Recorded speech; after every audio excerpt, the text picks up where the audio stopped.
Hey, welcome back. Or maybe it's your first time here. Either way, I'm really glad you're here tonight. Get comfortable. Maybe dim your lights a little. Because before we talk about beds or blankets or soft pillows, we need to turn everything off. Not just your lamp. Not just your phone. All of it. Imagine there is no switch. No streetlight outside your window. No glowing clock. No Wi-Fi router blinking like it has something important to say. Nothing humming. Nothing buzzing. Now it is sunset. And once the sun goes down, the world really goes dark. For most of human history, night was not just a darker version of day. It was something else entirely. It was thick, deep, almost physical. A kind of darkness we almost never experience anymore. When the sun slipped below the horizon, the sky slowly turned from gold to pink, from pink to purple, from purple to deep blue, and then black. Not city black, not I can still see the sidewalk black. Real black, the kind where you hold your hand in front of your face and you cannot see it. That was normal. There was no electricity, no light bulbs, no glowing signs. If people wanted light, they had to make it. Candle, an oil lamp, a fire. And firelight does not light a room evenly. It flickers. It moves. It leaves the corners in shadow. At night, shadows were everywhere.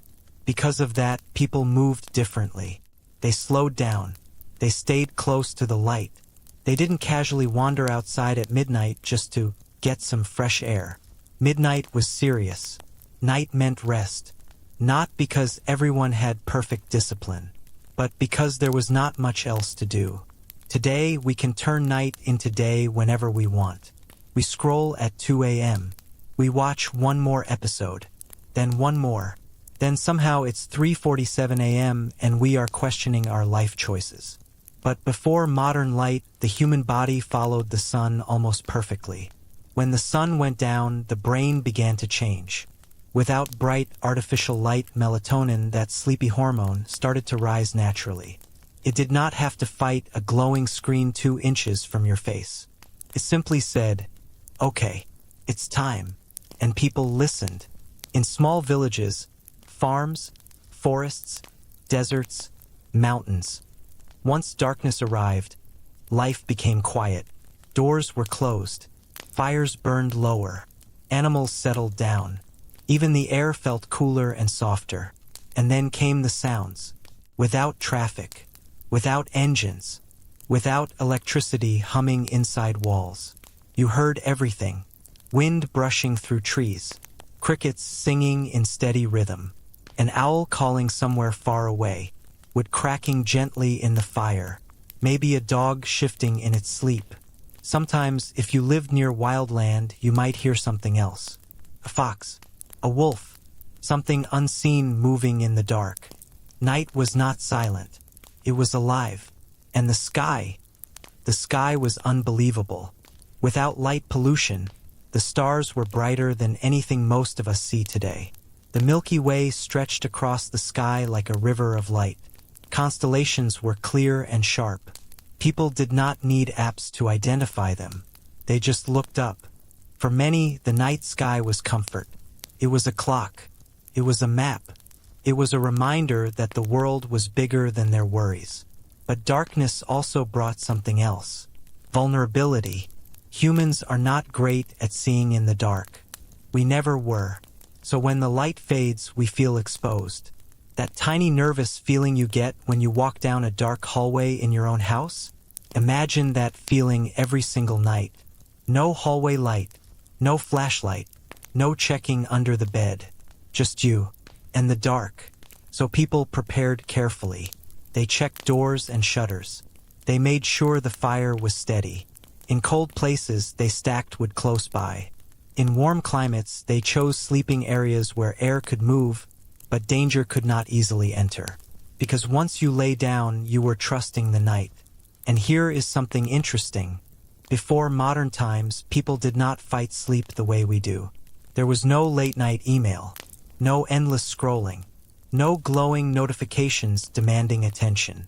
When darkness arrived, options were limited. You could sit by the fire. You could talk quietly. You could pray. You could think. Or you could sleep. And many people went to bed not long after sunset, especially in winter when nights were long and cold. Imagine going to sleep at what we would call 8 p.m. or earlier. Sounds strange now, but back then light cost effort. Candles were not cheap. Oil lamps needed fuel. Firewood had to be chopped by hand. You did not waste light just because you were bored. So instead of bending the night to fit their schedule, people bent their schedule to fit the night. Their sleep followed natural rhythms. Slow and steady. No rush. No glowing blue light. Just the fire slowly fading. Voices getting softer. Eyes growing heavy. Even the temperature helped. As night fell, the air cooled. Cooler air supports deeper sleep. Nature was basically running the world's most reliable bedtime routine. Of course, not every night was peaceful. Storms rolled in. Thunder shook wooden homes. Rain tapped loudly on rooftops. In some cities, night watchmen walked the streets calling out the hours to prove they were awake. But still, darkness remained powerful. And that deep darkness shaped how people fell asleep long before beds became soft and blankets became thick. Because when night truly meant darkness, sleep was not something you forced. It was not something you scheduled between notifications. It was the natural closing of the day. No glow, no buzz, no just 5 more minutes, just firelight fading, and a sky full of stars watching quietly as the world slowly, gently surrendered to sleep. Chapter 2: Sleeping on the Earth. Prehistoric Rest. Now that we have stepped into true darkness, let's go even further back. Much further. Before cities. Before houses. Before doors to lock at night. Let's go back to the first humans. Imagine you are standing on open land tens of thousands of years ago. No villages. No streets. No beds waiting for you inside. Just land, sky, wind, and whatever shelter you can find. When night came for early humans, they did not walk into a bedroom. They looked for a safe place on the ground. First, sleep was very simple. The earth itself was the mattress. Soil, sand, rock, maybe grass if you were lucky. It was not soft. It did not have extra back support. There was no memory foam remembering anything. But humans are smart. Even very early humans understood one thing. Sleeping directly on cold ground is not great. Cold ground steals your body heat. It makes sleep shallow. It makes mornings uncomfortable. So people started adding layers between themselves and the earth. They gathered grass, leaves, reeds, moss, anything dry and soft enough to create a thin barrier. Over time, they learned which plants were better.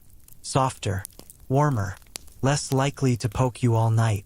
Archaeologists found evidence of this in places like Sibutu Cave in South Africa. There, layers of plant bedding were discovered, dating back tens of thousands of years. Some plants even had natural insect-repelling properties. So yes, even prehistoric humans were already dealing with bugs. Some things never change. As humans hunted animals, they began using animal skins as well. After removing the meat, the hide could be dried and stretched. A fur placed over grass bedding made a huge difference. Trapped warmth. It blocked wind. It felt almost luxurious compared to bare ground. Imagine the feeling of lying down after a long day of walking, hunting, gathering. Muscles tired, feet sore, and instead of cold soil, there is a layer of soft fur beneath you. Not perfect, but better. Fire was also very important. By the time humans controlled fire regularly, sleeping became safer. A fire gave warmth. It scared away predators. It created a small circle of light in the endless dark. People often slept in groups around the fire.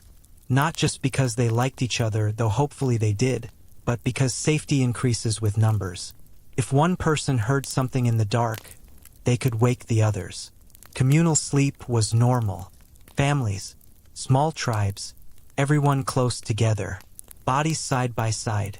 shared warmth, shared protection, shared breathing. You could hear the quiet rhythm of others sleeping next to you.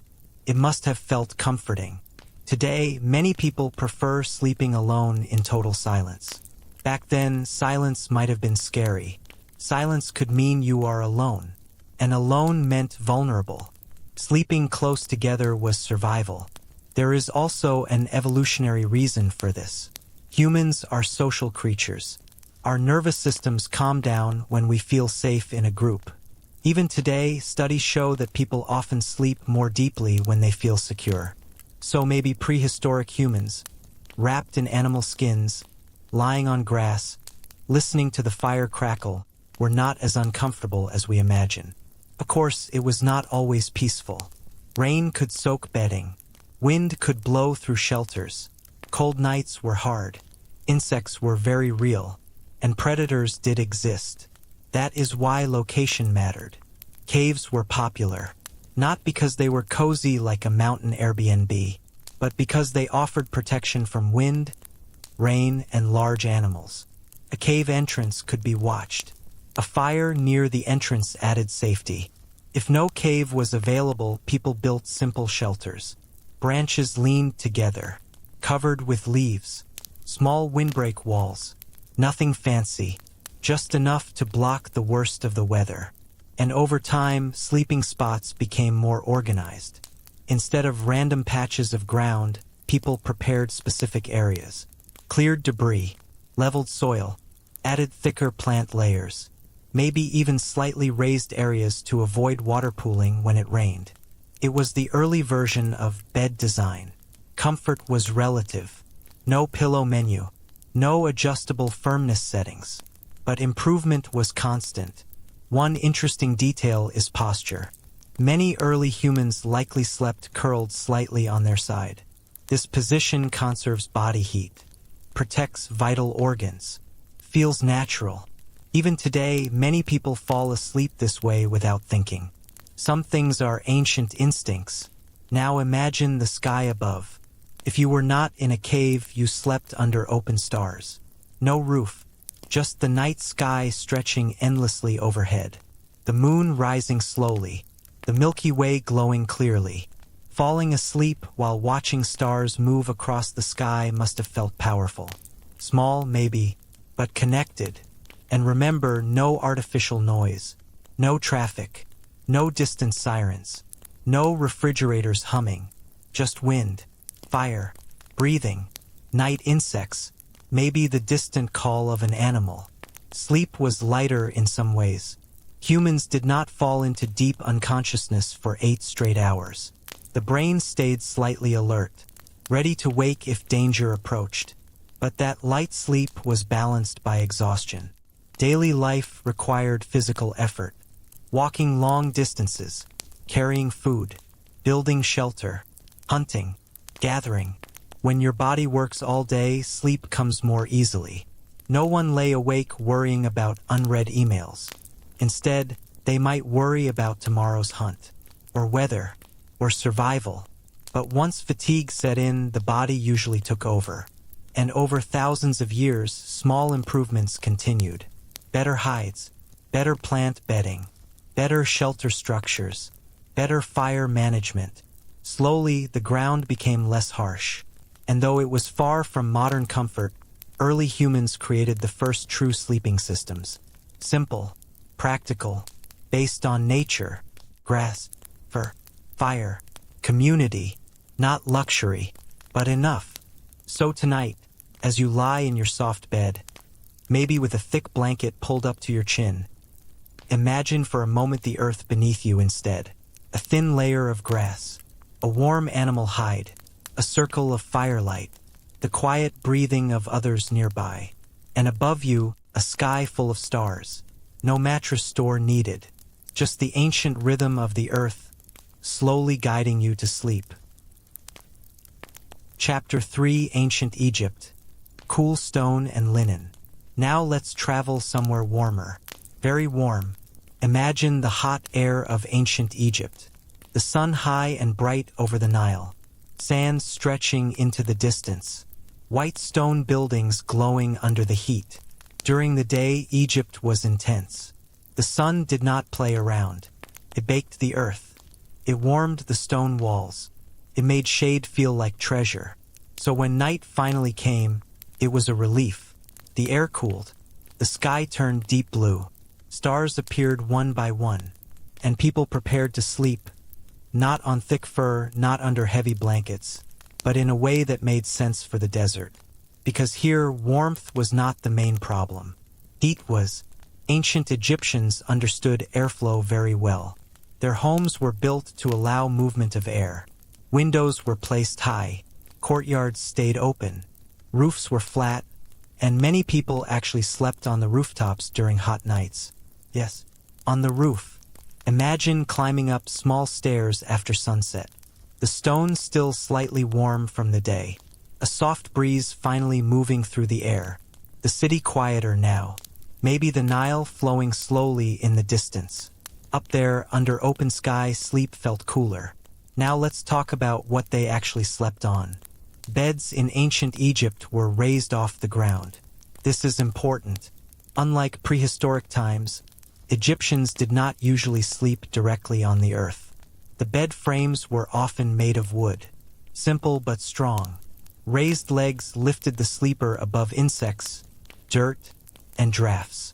Smart design. Instead of soft mattresses like we have today, they used woven surfaces. Strips of leather or plant fibers stretched tightly across the frame. It was firm, very firm. If you think your mattress is a bit too hard, imagine sleeping on stretched rope.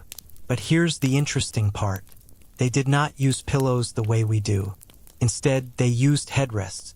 These were usually made of wood, stone, or even ivory for the wealthy. They were curved at the top to support the neck, not the head. It looks uncomfortable to us, like resting your neck on a sculpture. But it had purpose. Kept the head elevated. Protected hairstyles. It allowed air to circulate around the head, which helped in hot climates. And it may have reduced insects crawling onto the face. Still, it does not look like something you'd order online. Now let's talk about blankets. They did not use thick blankets the way colder cultures did. Instead, they used linen sheets. Linen comes from flax plants. Egypt was very good at producing flax. The linen was light, breathable, and perfect for warm nights. Wealthier Egyptians had fine linen. Soft, smooth, clean. The poor had simpler versions, but still practical. Linen allowed air to pass through. It did not trap heat like wool would. In a desert climate, this was perfect. During cooler winter nights, yes, deserts do get cold, they might add more layers. But nothing heavy like medieval European blankets. Sleep in Egypt was about staying cool. And then there is something even more fascinating. For ancient Egyptians, sleep was not just physical rest. It was spiritual. Dreams mattered. They believed dreams were messages. From gods, from spirits, from another realm. There were even dream interpretation texts. Special temples where people would go hoping to receive healing dreams. So when an Egyptian lay down at night, under the stars or inside a cool room, they were not just falling asleep. They were entering another world. Imagine drifting off knowing your dream might contain a divine message. No pressure, right? But that belief likely changed how they experienced sleep. It gave it importance, meaning, maybe even comfort. And like many ancient cultures, Egyptians often slept lightly. The environment shaped that. Open windows, rooftops, natural sounds of the city and desert. At night you might hear soft wind moving across stone, water flowing in the Nile, distant voices fading, animals shifting somewhere nearby. No artificial noise, no traffic, no glowing screens, just the natural rhythm of a living world settling down. Even the design of the bed itself shows something important. Raising the bed off the ground was a major step forward in sleep comfort. It improved hygiene, reduced pests, increased airflow. It marked the beginning of something closer to what we think of as a real bed. And yet, it was still simple. No box spring, No foam layers. No cooling technology. No mattress warranty. Just wood, woven fibers, linen, and a carved headrest. Sounds minimal, but in that climate it worked. And here is something to think about. Because nights were darker and quieter, and because daily life followed the sun, sleep probably came more naturally. After a full day of labor, farming, building, trading, and hours of sunlight, the body would be ready. The coolness of night was an invitation. Climb onto the raised bed. Adjust the linen sheet. Rest your neck on the curved headrest. Feel the breeze moving through the room. Above, through an open space, stars shine clearly. The same stars we see today. The same moon. But without city glow, they look brighter, closer, and somewhere in the quiet, an Egyptian drifts into sleep. Maybe into a dream filled with symbols. Maybe just into deep rest after a long day in the sun. Not soft by our standards, but thoughtful, practical, designed for the world they lived in. And as we move forward through history, we will see something slowly change. Beds become higher, softer, more decorated, more private. But here in ancient Egypt, sleep was still simple. Cool air, firm support, light linen, and a sky full of gods watching from the stars. Chapter 4: Mesopotamia and Early Urban Comfort. Now let's move east, to the land between two rivers, the Tigris and the Euphrates. This is Mesopotamia, one of the first places where humans built real cities. Not just villages, cities, with walls, streets, markets, temples. And with cities came something new: crowded sleep. In early urban homes, space was limited. Houses were made of mud brick, flat roofs, small rooms, thick walls to block heat during the day. During summer, the inside of a house could feel like an oven. So when night came and the air cooled, people often carried their bedding up to the roof. Yes, rooftop sleeping again. But this time not just for breeze, also for space. Up there, families would spread woven mats across the flat surface. The bricks still warm from the day, slowly cooling under the night sky. The city below growing quiet. You could probably hear distant voices. Maybe a dog barking. Maybe someone finishing late work. Then gradually silence. Now let's talk about what they actually lay on. In Mesopotamia, woven mats were common, made from reeds or plant fibers found near the rivers. Reeds grew thick along the water banks, and they were flexible, easy to weave, easy to replace. These mats were rolled out at night and rolled up in the morning, because during the day that same space might be used for cooking, working, or storage. Bedrooms were not always separate rooms.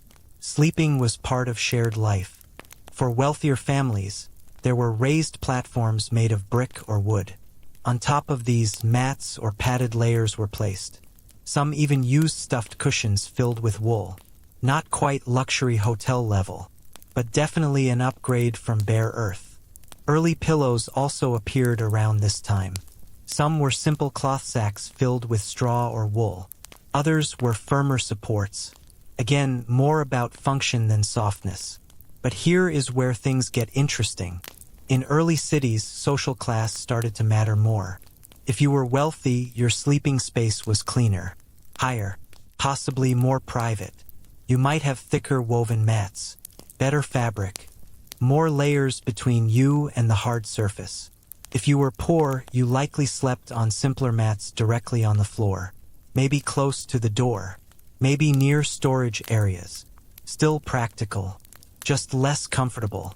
Sleep began to show status, not just survival anymore. Now it reflected wealth. But regardless of class, one thing remained the same. Night was still dark. Mesopotamians used oil lamps for light. Small clay bowls filled with oil with a wick that burned slowly.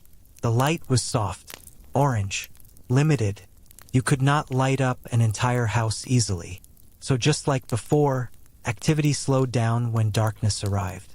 Imagine lying on a woven mat on a rooftop, the oil lamp flickering beside you, the warm scent of clay and river reeds in the air, the stars overhead, clear and bright.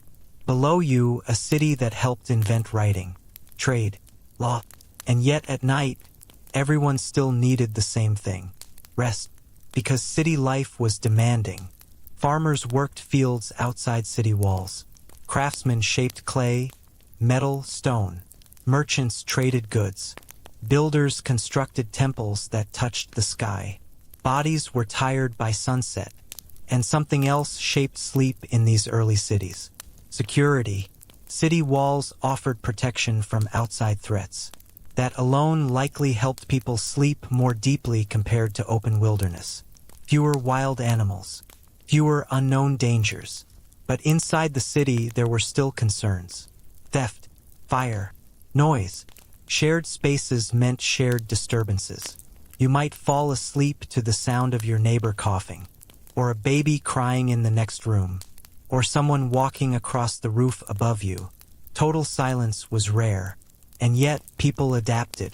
The human brain is good at adjusting to consistent noise. Over time, those sounds became normal, almost comforting, a sign that life was continuing around you. And in colder seasons, sleeping arrangements changed slightly. Instead of rooftops, people stayed indoors. Thick mud brick walls helped hold warmth.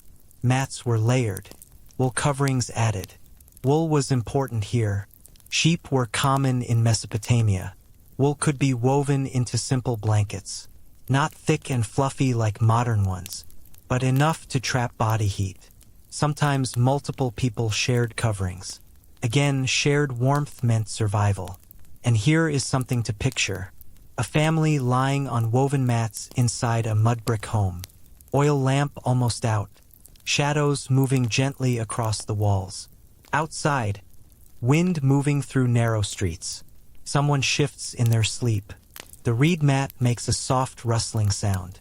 And slowly the city rests. It is fascinating to think that in the same region where humans first developed written language, they were also slowly refining how they slept. From bare ground to woven mats. From open wilderness to rooftop rest. From survival to early comfort. Still simple, still firm, still far from modern softness. But step by step, humans were improving their nights. Because no matter how advanced a city becomes, how high its walls rise, or how complex its laws are, at the end of the day, everyone still rolls out something simple and lies down under the same ancient sky. Chapter 5: Greece and Rome, the birth of the bed frame. Now we travel to ancient Greece, and then to Rome, and here something important happens. The bed starts looking like, well, a bed, not just a mat, not just grass, not just woven reeds rolled out at night, but an actual piece of furniture. In ancient Greece, wealthier households had wooden bed frames called klein. These were raised platforms with 4 legs, sometimes simple, sometimes beautifully carved. They were not only for sleeping. During the day, they were used for reclining while eating. Yes, the Greeks liked to lie down while dining at banquets. Imagine trying that at a modern dinner party. Very dramatic. But at night, the same structure became a sleeping place. On top of the wooden frame, people placed mattresses stuffed with materials like wool, feathers, or even dried leaves. It was not memory foam. It did not adjust to your body. But it was soft compared to what came before. And then Rome came along. And Rome said, "We can make this bigger." The Roman bed was called a lectus. And there were different types. One for sleeping, one for eating, one for relaxing. Romans did not like multitasking furniture. They specialized. The sleeping lectus was often raised high off the ground. The frame could be wood or bronze. Some were decorated with ivory or precious metals. If you were wealthy, your bed was a statement. It said, "I have arrived." On top of the frame sat a mattress. These were often filled with wool, feathers, straw, or even horsehair. Feathers were especially prized because they were softer. A feather mattress in ancient Rome was serious luxury. You could sink into it slightly, not like modern beds, but enough to notice. Pillows were also common, stuffed with wool or feathers. Romans liked comfort. They appreciated softness. They understood that good sleep mattered. But of course, not everyone slept like this. If you were poor in Rome, your sleeping situation looked very different. You might live in a crowded apartment building called an insula. Small rooms, thin walls, shared space. Your bed might simply be a straw mattress laid on the floor, or even just blankets and cloaks. And here's something important. Romans often used their everyday clothing as part of their bedding. Heavy wool cloaks doubled as blankets. At night, you wrapped yourself in what you wore during the day. Practical. No need for a separate bedding store. Now imagine the Roman bedroom. It was often small. Windows were narrow. Privacy existed, but not in the way we think of today. Wealthy homes had separate sleeping chambers. Poorer families shared rooms. Oil lamps provided light, soft and golden. Flickering shadows moved across painted walls. Outside, Roman cities were not silent. You might hear carts on stone streets, distant voices, maybe even arguments from neighbors. Rome was busy, loud, crowded, so falling asleep in a city like Rome meant adjusting to noise. But here is something fascinating. Romans believed sleeping position mattered. Some thought lying flat on the back was unhealthy. Others preferred the side. Medical writers like Galen discussed sleep posture. They believed certain positions affected digestion and health. Even back then, people had sleep advice. Probably someone in Rome saying, "You should really try sleeping on your left side. It's better for you." Some things never change. Now let's talk about temperature. The Mediterranean climate meant hot summers and cooler winters. Roman homes were built with thick walls that helped regulate heat.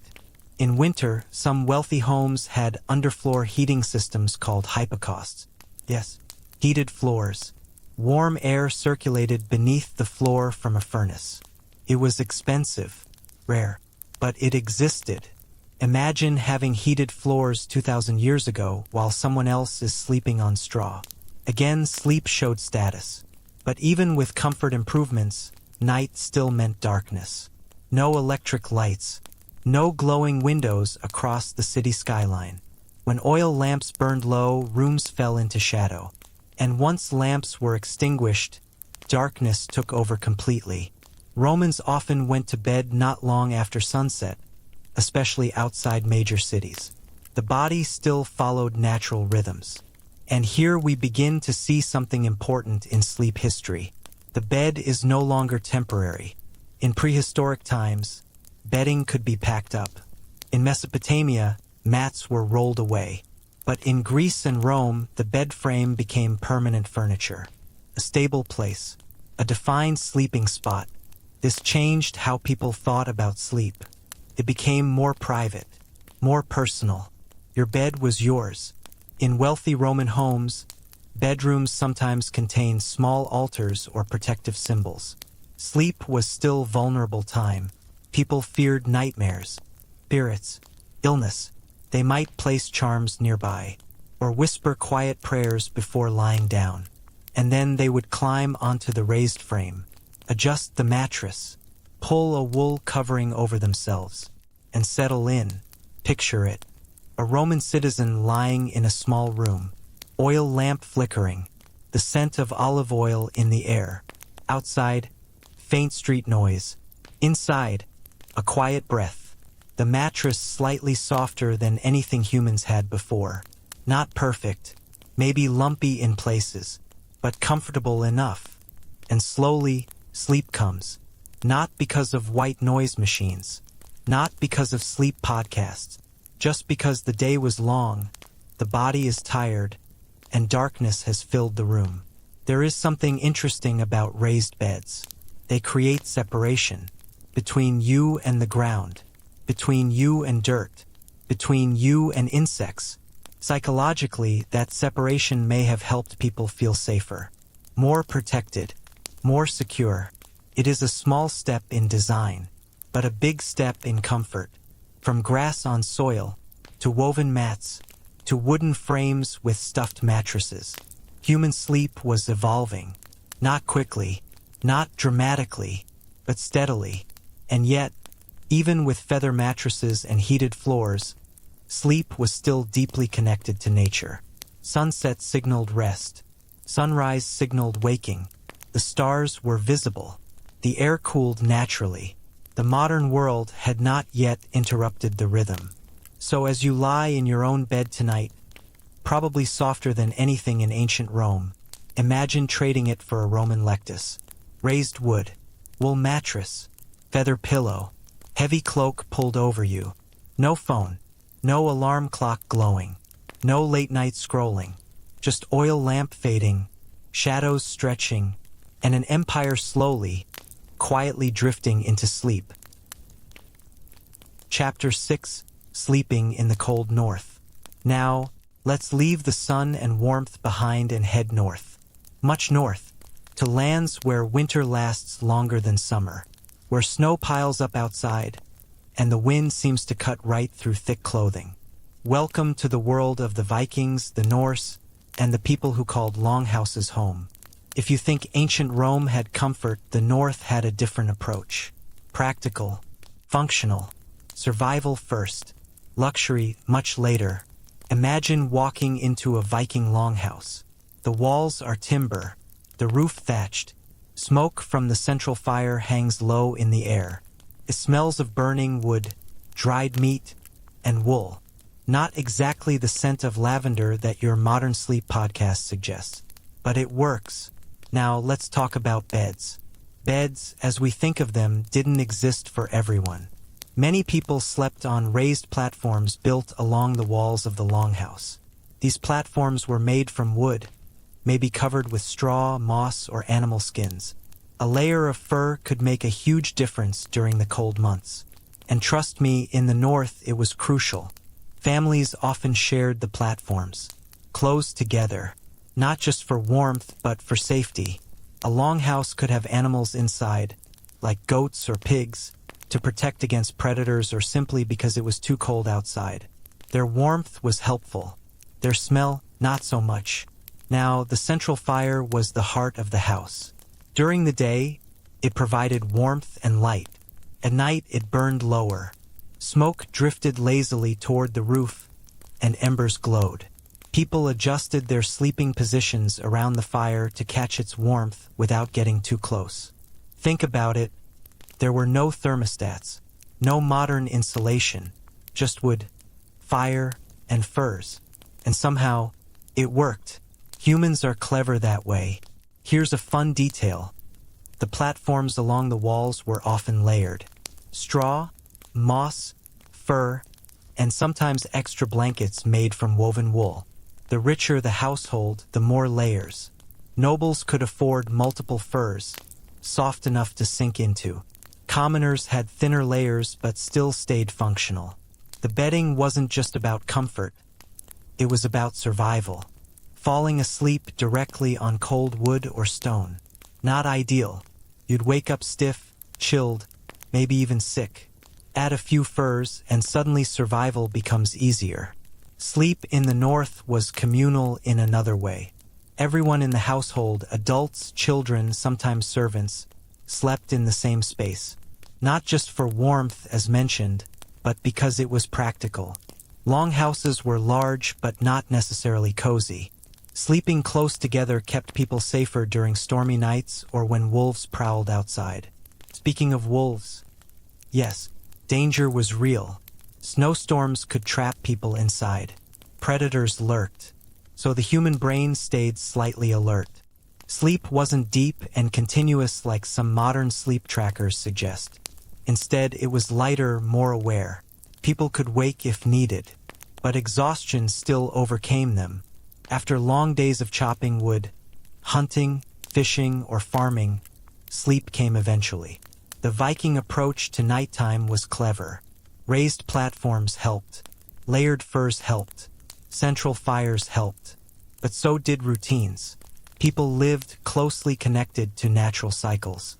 Daylight dictated work, hunting, travel, and rest. Sunset meant slowing down. The body expected darkness. Even without modern science, humans adapted to their environment naturally. Children were included in these communal beds.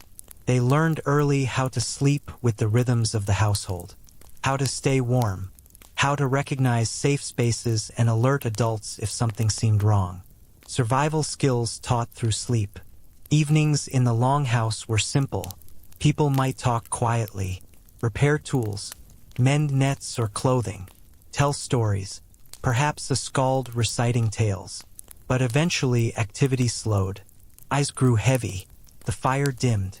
The longhouse gradually entered its own version of quiet, a rhythm shaped by necessity. Temperature differences were stark. Winter nights could be freezing, summer nights mild. Bedding had to adjust. Furs thickened in winter. Straws and moss might be replaced as needed. Human ingenuity was constant. People figured out what worked best in their environment. Another interesting note: Vikings sometimes slept on rooftops during warmer months, similar to Mesopotamia. Open air, stars above, breezes cooling them down. But winter rooftop sleeping? Definitely not recommended unless you were a very brave or foolish Viking. There was humor in all this too. Imagine a group of adults and children all tangled in furs, trying to stay warm. Someone shifts, accidentally kicking a pile of straw. A goat might move. Embers in the fire glow orange. Stories get whispered. Life goes on, all while trying not to freeze. And yet, despite the cold and the basic bedding, humans slept. Deeply because fatigue always wins. Exhausted bodies craved rest. The rhythm of day and night, the communal warmth, the layered bedding. Everything worked together to ensure survival. Even the smell of smoke and fur might have been comforting. Not the perfumed pillows of later centuries, but real-life smells.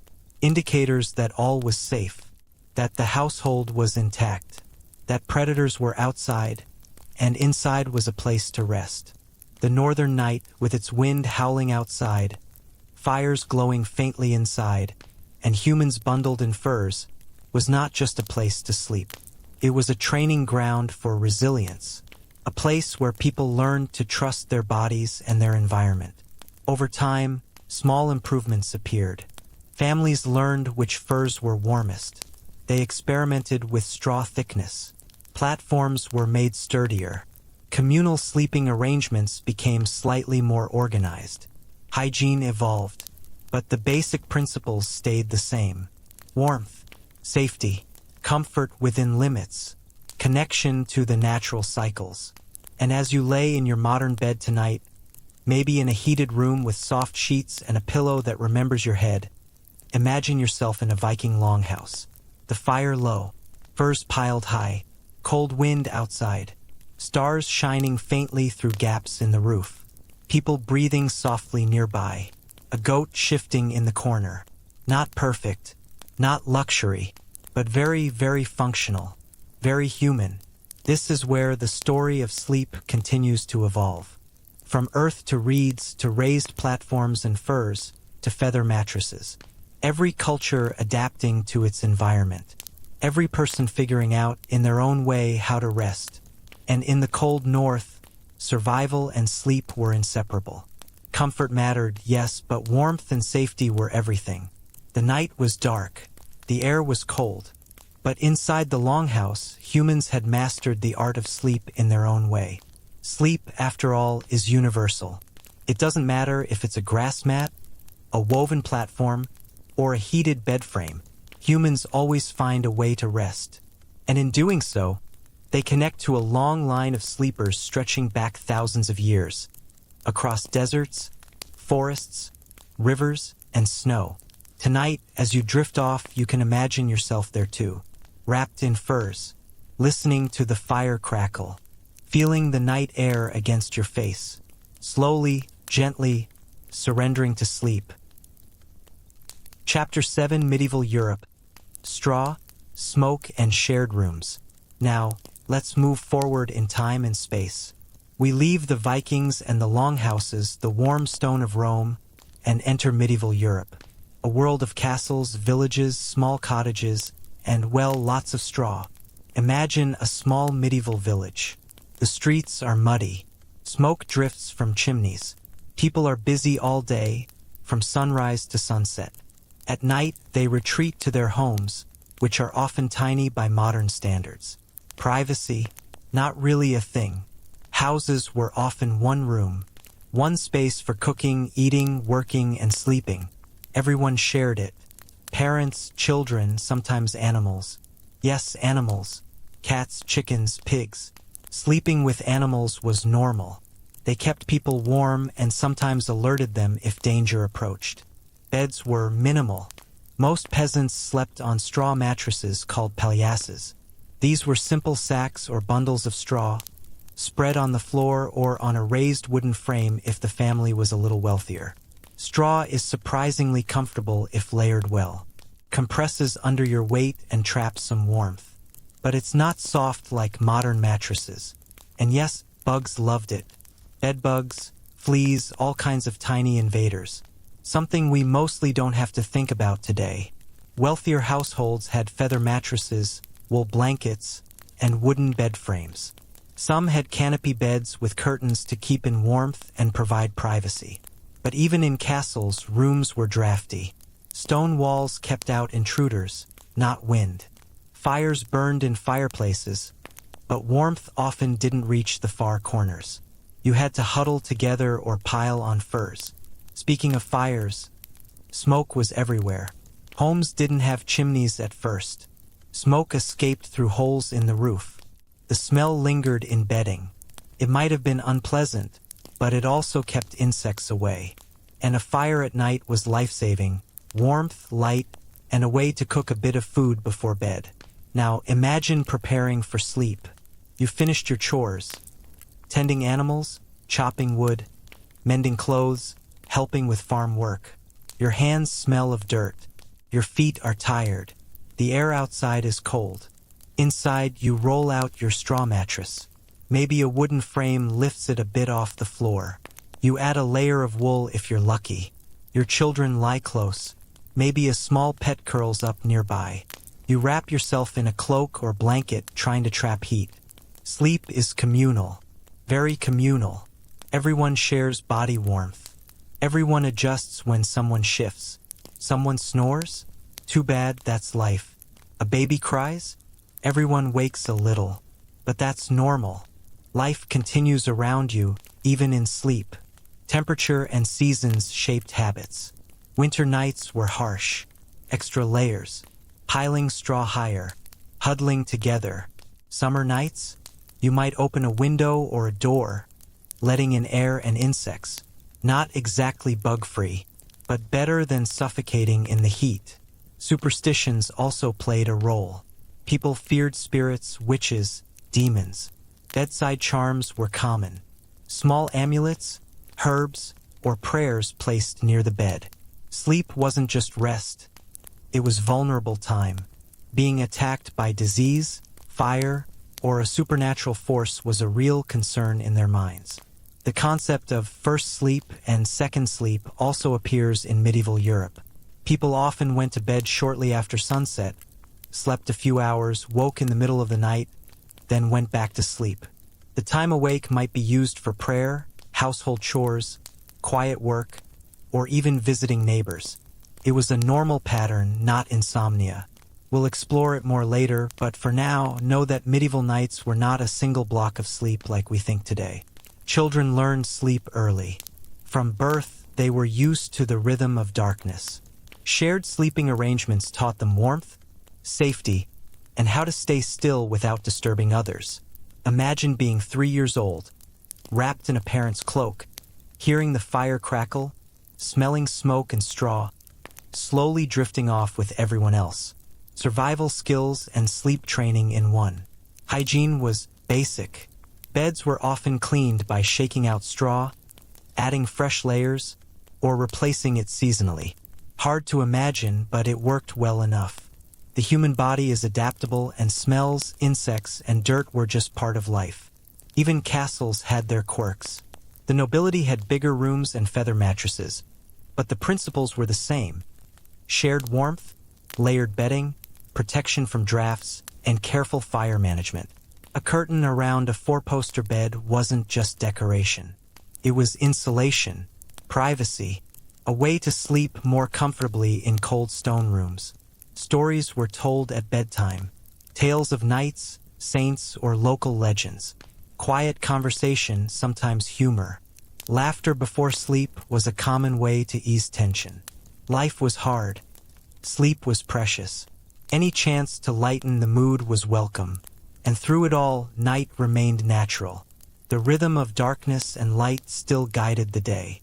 People slept when it was dark, woke when the sun came up. The body's natural cycles were intact, shaped by work, weather, and seasons. The medieval night might seem harsh to us. Straw mattresses, smoke, fleas, cold stone walls. But people adapted. They created solutions. Layering furs, huddling together, placing animals nearby, using fire, and employing simple comforts like pillows made of straw or wool. Comfort was relative. Survival was priority. Community was essential. Sleep was shared, practical, and deeply human. So as you settle into your soft bed tonight, think of medieval Europe. A straw mattress on a wooden frame, furs piled high, children and adults breathing together, fire glowing low, smoke drifting up a small hole in the roof. Night outside dark, cold, maybe frightening, but inside warmth, safety, and human ingenuity. And as your eyes grow heavy, remember, the journey of sleep has always been about adapting to your environment, making the best of what you have, and finding comfort in the dark. From prehistoric grass and furs, to Egyptian linen, Roman featherbeds, Viking platforms, and medieval straw, humans have always found ways to rest. Even if it wasn't perfect, even if it was smelly, even if someone kicked you in the middle of the night, sleep is survival. Sleep is warmth. Sleep is community. And that is something that has not changed no matter what century you live in. Chapter 8: The Great Bed as a Status Symbol. Now, let's enter the world of the Middle Ages' wealthier folk. Nobles, lords, and kings. This is where beds start to tell a story, not just a story of sleep, but a story of power, wealth, and status. In castles and large manor houses, beds were no longer just practical. They were statements, a way to show everyone in the household or anyone visiting how important you were. Think about it. You walk into a noble's bedroom. The room is huge, cold, and drafty. Stone walls, high ceilings, a single fire flickers in the corner. And then you see the bed. It's enormous, a four-poster, carved with intricate designs. Curtains hanging around it, embroidered with heraldic symbols. Thick blankets, layers of furs, plush feather mattresses, pillow after pillow stacked like little towers. This is not a bed. This is a throne for sleep, and the purpose is clear. In a time when walls couldn't fully keep out the cold, drafts, or prying eyes, the bed became a private fortress. Pull the curtains, climb inside, and suddenly you had a world of your own. Beds were so important that people even paid homage to them. There were laws and customs about who could sleep in certain beds, and how many people could use them. Some nobles had multiple beds in the same room. One for show, one for sleeping, and sometimes a guest bed. Yes, guest beds. Because if someone important visited, the bed itself became part of the hospitality. You didn't just offer food or wine.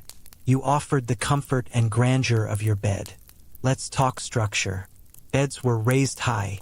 This wasn't just for show. Kept you above cold floors, pests, and drafts. The frame was strong, often oak or other hardwood.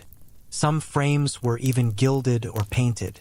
The mattress, layers of straw, wool, and feathers. Feather beds were extremely luxurious. Only the very rich could afford multiple feather-stuffed layers. The more feathers, the softer and more insulated the mattress. And yes, the softer the bed, the more it said, "I am wealthy. I do not labor." Pillows were abundant. some large enough to hug, some smaller just for head support. Curtains and drapes around the bed provided warmth, darkness, and privacy. Pull them closed and the bed became your own little chamber, even if the room itself was shared. Even hygiene mattered. Bed linens were often changed and washed, though not as frequently as today. Wealthy households sometimes had multiple sets of sheets, rotating them as needed. Embroidered linens could also display status. Fine fabrics said, "I have wealth, taste, and influence." And then there were the smaller details. Some beds had built-in headboards with carvings of religious or mythical figures. Sometimes mattresses were perfumed with herbs. Think lavender, rosemary, or other scents meant to mask odors and repel insects. Yes, insects were still a problem. Straw and feathers are irresistible to them. Sleeping arrangements were interesting too. The lord and lady usually slept together in the main bed, sometimes with children or servants in nearby beds or even on the floor. Privacy was a luxury, but so were family and warmth. Huddling together helped retain heat during cold nights. Now let's talk nighttime rituals. Even the wealthy had routines. They didn't just collapse into bed. Nighttime might involve prayer, reading, or quiet conversation. Nobles sometimes had attendants helping with bedtime, adjusting blankets, bringing extra furs, or lighting a bedside candle. Candles and lamps provided light, but only a soft glow. Darkness was still the default. Nighttime was calm, quiet, and mostly free from distractions. Unlike today, there were no glowing screens, alarms, or endless notifications. Sleep was natural, guided by the body and the fading light of day. And then there's humor in all this. Imagine a lord in a massive four-poster, layers of feathers and blankets, complaining that his bed isn't soft enough. Meanwhile, the peasants down the road are rolling out straw mattresses on cold floors. Perspective matters. But even then, humans have always wanted more comfort, even if it seems ridiculous to us now. Beds were also symbols during social occasions. A visiting king might be offered the best bed in the castle.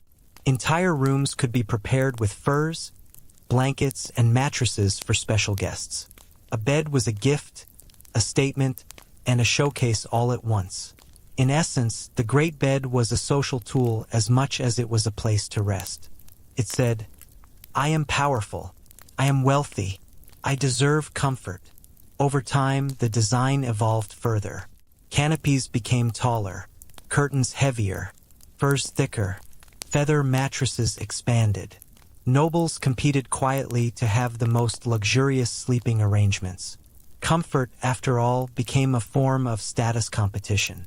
Yet even in this era, the basics didn't change much. Warmth, protection, and safety were still priorities. The body still followed natural cycles of night and day.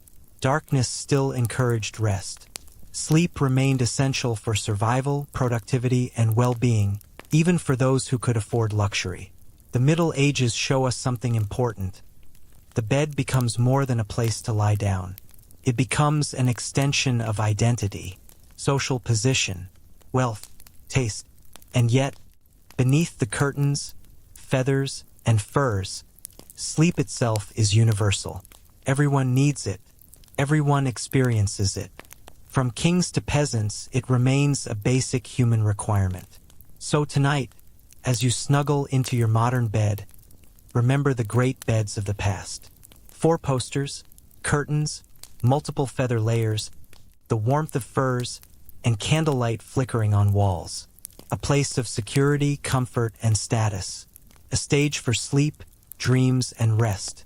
Even if we take modern beds for granted, the journey to this comfort was long. From prehistoric mats, Egyptian linen, Roman lectus, Viking furs, medieval straw, and finally to the great beds, humans have always innovated to rest better. And that is the beauty of sleep history. No matter how simple or luxurious, sleep is universal. It is survival, comfort, and humanity wrapped in one. Chapter 9, The Renaissance Bed. Luxury Meets Art. Now let's step into the Renaissance. Europe is changing. Art, science, and culture are flourishing. And yes, beds are changing too. The Renaissance was a time of beauty and extravagance. People began to think about style as much as function. Beds were no longer just places to sleep or show status. They became works of art. Picture a wealthy household in Florence, Italy. The room is spacious, tall ceilings, tapestries hanging on the walls. Sunlight filters through large windows during the day. At night, candlelight dances across paintings and frescoes. And there it is, the Renaissance bed. It's massive, a four-poster, carved with intricate details, twisted columns, elaborate headboards, maybe even gilded accents. Curtains made from rich velvet hang all around, often embroidered with gold thread. Some curtains were so heavy they required multiple attendants to draw them. And the mattress? Layers upon layers. Straw, wool, feathers, sometimes even down from geese. These were plush compared to medieval standards. Feather beds had become common among the wealthy, making the bed a true throne of comfort. Pillows were everywhere. Small ones, large ones, shaped for head, neck, or even decorative purposes. Some people had pillows just for lounging during the day. A Renaissance bed was not just for sleep. It was a centerpiece for socializing, reading, and relaxing. Beds became so important that they were even used to demonstrate artistic taste. A master carpenter or woodworker might carve intricate designs, showing skill and creativity. The bed was a combination of functionality and beauty, an extension of the household's wealth and cultural sophistication. Now let's talk about warmth. Rooms in the Renaissance were still cold. Stone or wood floors, large windows, and high ceilings made it difficult to retain heat. Fireplaces helped, but heat didn't spread evenly. That's why heavy curtains were important. They kept warmth in and cold out. Furs and thick blankets added insulation. And again, shared sleep was common for warmth and comfort. But the Renaissance also introduced something new: personal bedding for each individual. Instead of one shared blanket for a family, wealthy individuals often had their own featherbed, sheets, and blankets. This was a luxury unheard of in earlier centuries. And hygiene improved. Linen sheets were used more widely. They were washed regularly, sometimes scented with herbs. Pillowcases and sheets were often embroidered or decorated, reflecting both wealth and personal taste. Sleep rituals became more elaborate too. People might read by candlelight before bed, write letters, or discuss events of the day. Nobles had attendants to help them prepare for sleep, adjusting bedding, lighting candles, even bringing a warm drink. Bedtime became a structured and comfortable experience. But even with all this luxury, the basics remained. Night was still dark. Candles and lamps provided limited light. People still relied on natural rhythms. Sleeping when the sun went down, waking when it rose. The human body's natural cycles were respected, even in a world of wealth and indulgence. There was humor too. Imagine a noble climbing into a massive bed with so many layers of feather, blankets, and curtains that it's almost impossible to get comfortable. Maybe a servant fluffs a pillow one too many times, or someone gets tangled in the heavy curtains. Luxury could be cumbersome, even comical. Privacy was now a bigger concern. The curtains around the bed created a personal space within a room, offering protection from drafts, prying eyes, and the occasional curious visitor. Beds were no longer just for sleep. They were sanctuaries, safe havens in drafty houses and palaces. And status? More important than ever. A Renaissance bed told everyone who entered the room, this is someone of taste, wealth, and influence. Guests could judge a family's prestige based on how impressive their bed was. Sometimes beds were even gifted as tokens of alliances or favor. The Renaissance also introduced decorated canopies and bedding with symbolic motifs. Family crests, mythological scenes, or religious imagery. Sleeping became not just physical rest, but a visual and cultural experience. Art and comfort combined in a way that previous generations never imagined. Even for those not extremely wealthy, beds were evolving. Wealthy merchants or city officials might have simpler versions. Wooden frames, a straw mattress with a few layers of wool, perhaps some decorative curtains. They aimed to imitate the nobility, showing aspiration through comfort. But across all classes, sleep remained essential. Exhaustion still overpowered wealth, status, or artistry. Whether on a simple straw mattress or a multi-layered feather bed, the human body demanded rest. And the night, dark and quiet, provided the perfect backdrop for sleep. Think about it. Despite candles, furs, and elaborate curtains, sleep was still natural. Darkness guided the body. Warmth allowed rest. The rhythm of day and night shaped life. The Renaissance simply added beauty, style, and individuality to the equation. As you lie in your bed tonight, imagine yourself in a Renaissance bedroom. Heavy velvet curtains drawn, feather mattress layered under you, pillows stacked carefully, candlelight flickering softly, shadows dancing across tapestries, the faint warmth of a fireplace, the cool night air beyond the window. You are part of a long human tradition, adapting to your environment, seeking comfort, and enhancing sleep with available materials. From prehistoric mats to Egyptian linen, Roman lectus, Viking furs, medieval straw, great medieval beds, and now Renaissance masterpieces, humans have always innovated to rest better. And in the Renaissance, sleep became more than survival. It became luxury, artistry, and personal expression. But beneath the curtains and feathers, the basic human need for rest remained unchanged. Sleep is universal. Sleep is essential. And throughout history, humans have always found ways to make it better, safer, and more comfortable. Even if it meant sleeping in layers of feathers, curtains, and velvet that weighed more than your modern mattress. And that's the beauty of sleep history. No matter the century, no matter the region, humans have always adapted, innovated, and created spaces to rest. From survival to luxury, sleep remains one of the most intimate and universal parts of life. Chapter 10: 17th and 18th century beds. From feather to fashion. Now we enter the 17th and 18th centuries, a time of elaborate style, fancy fabrics, and yes, a very impressive beds. This is the age where beds became almost like stage sets, not just for sleep, but for display, fashion, and sometimes drama. Imagine a wealthy European household in the late 1600s.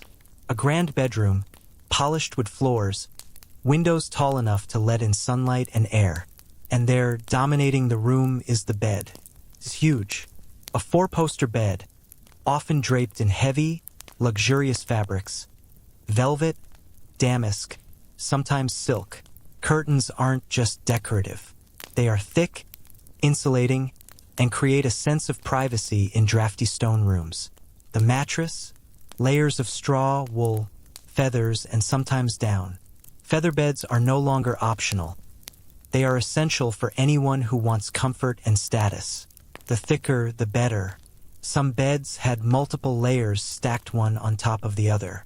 You'd sink in and feel like you're floating, compared to the firm wooden platforms of earlier centuries. Pillows multiplied, no longer just a single headrest. Small ones, large ones, decorative ones, functional ones. Some people had pillows just to lean on while reading or dressing. The bed became multifunctional, and the aesthetics exquisite. Bedposts carved with floral patterns or scrollwork. Canopies embroidered with family crests, allegorical scenes, or even mythological stories. The bed was art. The bed was theater. Sleep was secondary, or so it seemed. But don't think these beds were purely decorative. They still served very practical purposes. Rooms were cold. Stone walls, high ceilings, and large windows meant drafts. Thick curtains, multiple layers of bedding, and sometimes heated blankets or warm bricks wrapped in cloth were used to keep sleepers warm. Luxury and survival went hand in hand. Now let's talk sleeping arrangements. Unlike earlier centuries, the wealthy had more privacy. Bedrooms became more specialized. Instead of one room for cooking, eating, working, and sleeping, now there were private chambers. Sometimes attendants were present to assist with bedding, adjust curtains, or provide extra blankets. And the beds themselves were indicators of rank. In some courts, there were even rules about which bed a guest could use. A royal bed might be reserved for the king or queen, while visiting nobles would use secondary beds. The bed became a symbol of hierarchy as much as comfort. The night rituals also evolved. People might read by candlelight, write letters, pray, or enjoy quiet conversation before sleeping. Bedtime became structured, comfortable, and often ceremonial. Lying in a grand bed was an experience in itself. Of course, humor was not absent. Imagine struggling to climb into a bed so high it required a step stool, or trying to adjust layers of heavy blankets and feather beds without flipping someone else off the mattress. Luxury often came with logistical challenges. In addition, bedding and sheets became more elaborate. Linen was common, sometimes embroidered or patterned. Bed covers and curtains were washed and cared for carefully. Some households perfumed the bedding with herbs to keep it fresh and repel insects. The combination of warmth, comfort, and scent created a sensory experience for sleep. The 17th and 18th centuries also saw changes in sleeping posture and health ideas. People experimented with multiple pillows, bed angles, and mattress firmness. Medical advice often influenced how people set up their sleeping spaces. For example, some believed that raising the head could improve digestion or circulation. Socially, beds became gathering spaces too. They were not just for sleeping. Guests might recline on a daybed to chat, dine, or be entertained. Beds were multifunctional pieces of furniture, combining comfort, style, and social signaling. Yet, despite all the extravagance, the basics remained. Night was still dark. Candles provided limited light. Humans relied on exhaustion and natural rhythms to fall asleep. Comfort improved dramatically compared to prehistoric mats or medieval straw, but the human need for rest remained unchanged. One fascinating feature of this period is the canopy.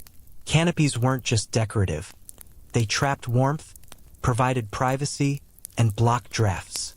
Wealthy households might even have separate curtains for the head, foot, and sides of the bed, creating a cocoon of comfort. The bed became a sanctuary, a protected space in an often drafty, cold house.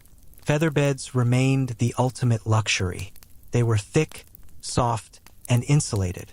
Wealthy families often had multiple feather beds layered together. For the very rich, feather beds might be replaced frequently, ensuring softness and freshness. In a time without central heating, a feather bed could make the difference between a tolerable night and a freezing one. And the bed accessories multiplied. Bolsters, decorative cushions, canopy tassels, and even elaborate bed curtains became fashionable. The bed was a centerpiece, signaling both wealth and taste. Some wealthy Europeans even collected rare fabrics to cover their beds, making each one unique. Yet, amidst all this luxury, some things stayed constant. People still shared warmth when necessary. Children and attendants might sleep nearby.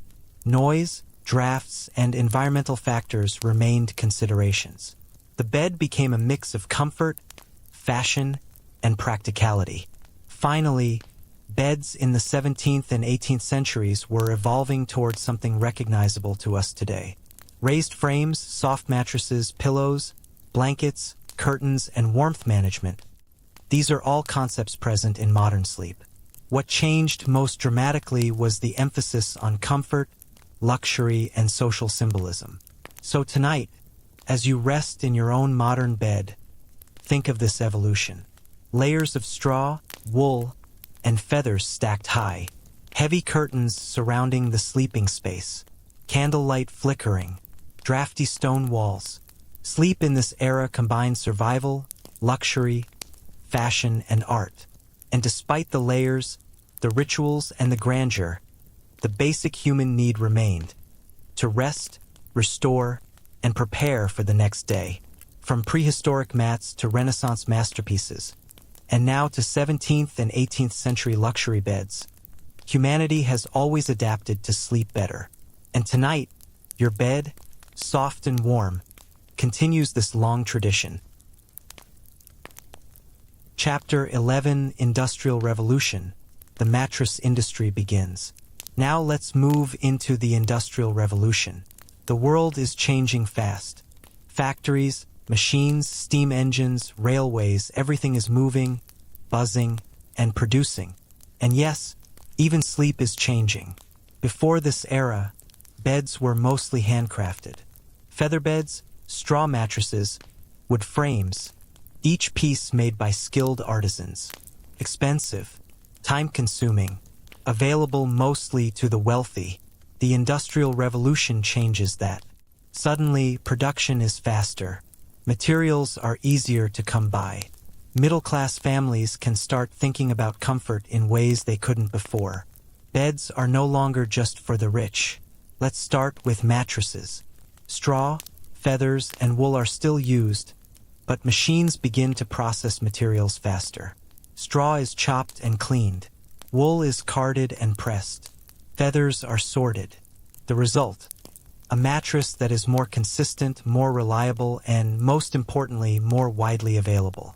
This is the beginning of the modern mattress industry. Companies start selling beds and mattresses in towns and cities.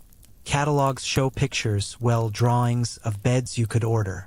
Imagine flipping through a Victorian catalog, pointing at, "Yes, I want that feather bed," or "I'll take 2 mattresses with springs." It was revolutionary. And yes, springs. The first coil spring mattresses appear in the mid-19th century. Metal coils support the body, offering a new kind of comfort. Not soft like modern memory foam, but a huge improvement over plain straw or simple wool. People could finally sink into a bed that adjusted a little to their shape. It was an early taste of what we now take for granted.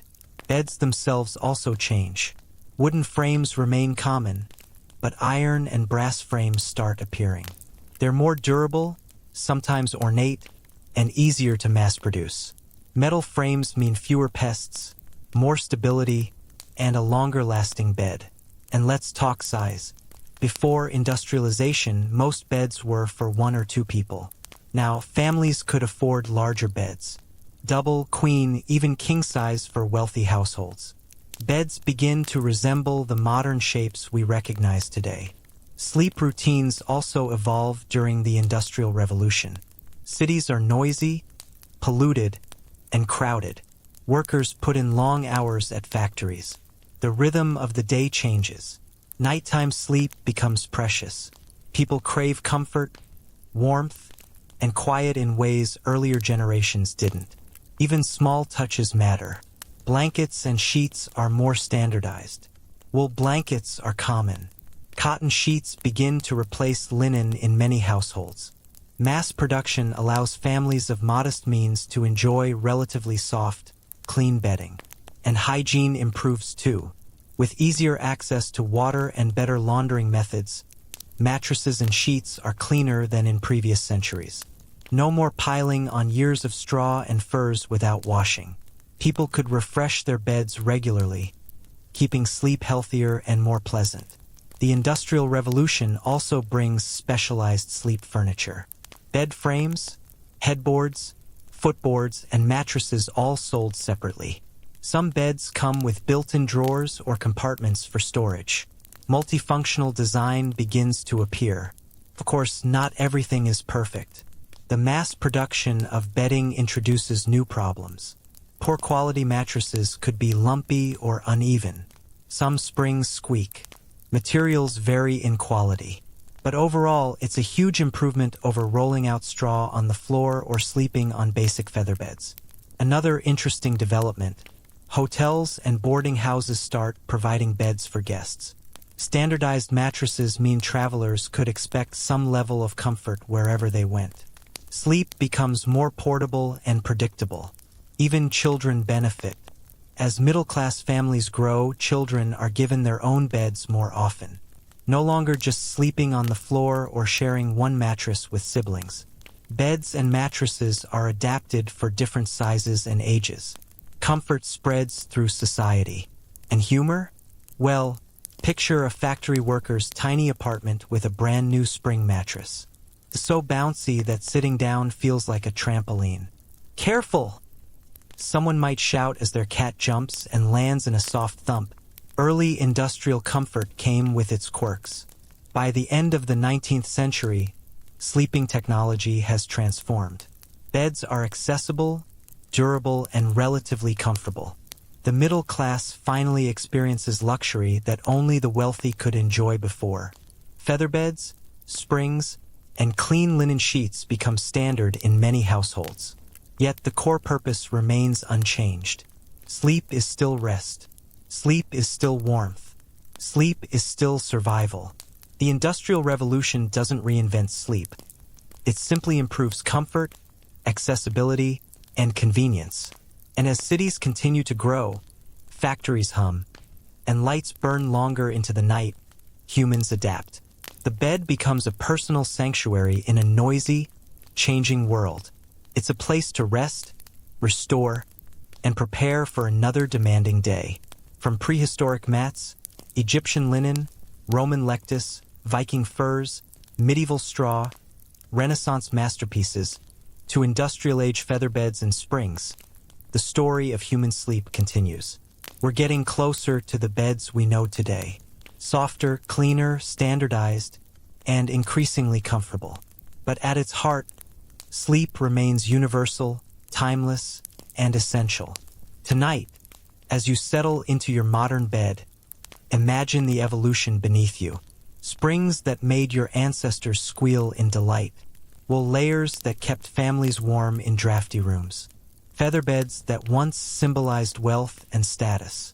Sleep has always been human, and the Industrial Revolution simply made it more accessible. From survival to comfort, from functionality to luxury, the journey continues. Chapter 12, Early 20th Century. The Rise of Modern Beds. Now we step into the 20th century, a time of rapid change, electricity, automobiles, telephones, and yes, modern beds.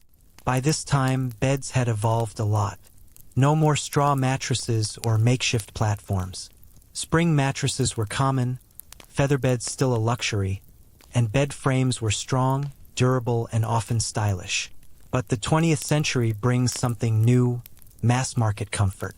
Beds are now designed not just for wealth or survival, but for everyone. People in cities and towns can finally buy a bed that is consistent, clean, and reliable. Think about it. Factories now produce mattresses on a scale never seen before. Coil springs are refined. Mattresses are uniform, with padding that cushions the body evenly. People could walk into a store and choose a mattress based on comfort, size, and durability. It's a game changer. Bed frames also evolve. Wood and metal remain popular, but designs are sleeker. Iron frames are common in cities. Wooden frames are crafted for beauty and stability. Even modest homes now have proper frames to lift the mattress off the floor, keeping it cleaner and safer from pests. And let's talk size. Single, double, and larger beds become standard. Children have their own beds more often. Bedrooms are increasingly private spaces. Families stop sharing one big mattress unless they choose to. Privacy is now part of comfort. Another major change: bedding itself. Cotton sheets replace linen in most homes. Wool blankets remain common, but lighter blankets and quilts become available. Pillowcases, sheets, and blankets are easier to wash. Hygiene improves dramatically. No more stale, reused straw or furs. Clean linens are standard. The early 20th century also introduces new sleep products. Mattress pads, feather toppers, and later even early versions of latex or foam padding begin to appear. People start experimenting with comfort in a way previous generations never imagined. Beds are no longer just survival tools, they are a place to enjoy rest. Temperature control improves too. Homes in cities begin installing better heating. Bedrooms are warmer in winter. People don't have to pile on furs or huddle for warmth. Comfort is now engineered, not just improvised. And the aesthetics continue to matter. Bed frames are designed to fit the room. Headboards, footboards, and sometimes side rails are decorative. Fabric-covered headboards become common. Beds are a centerpiece in the bedroom, combining function and style. Sleep routines also begin to change. With electricity and artificial lighting, evenings extend longer. Work hours change. Children go to school. Adults work in factories or offices. Sleep schedules are more regulated. People now often go to bed at a consistent time to prepare for the next day. Yet, despite all this modernization, the essentials of sleep remain. Darkness still matters, warmth is necessary, and comfort improves rest. Humans still rely on their body's natural rhythms. Beds now simply make that rest more effective. Humor, of course, remains. Imagine someone trying to adjust an early spring mattress after a long day, bouncing unexpectedly or making funny noises. Or a couple trying to sleep on a bed that feels like it's half trampoline, half cloud. Comfort sometimes came with quirks. Hotels and guest accommodations also benefit from the new bed technology. Travelers can now expect a clean, comfortable, standardized bed almost anywhere. This makes sleep more predictable and less stressful. No more wondering if the local in-straw mattress is clean or infested with insects. And for children, the changes are significant. Small beds designed for kids appear, with lower frames and thinner mattresses. Families can provide comfort, warmth, and safety without having children share the same bed as adults. Sleep becomes safer, healthier, and more restful. By the mid-20th century, beds start resembling the ones we know today. Coil spring mattresses, sturdy frames, pillows, sheets, and blankets all come together. Comfort is more scientific. Hygiene is better. Sleep is now accessible to the majority of households. Even in modest homes, beds provide warmth, support, and a personal sanctuary. The luxury of the past is now normalized. Feather beds, multiple layers, and decorative curtains become optional rather than essential. Comfort becomes a right, not a privilege. And the psychology of sleep evolves. People begin to appreciate the importance of posture, proper mattress support, and even room environment for quality rest.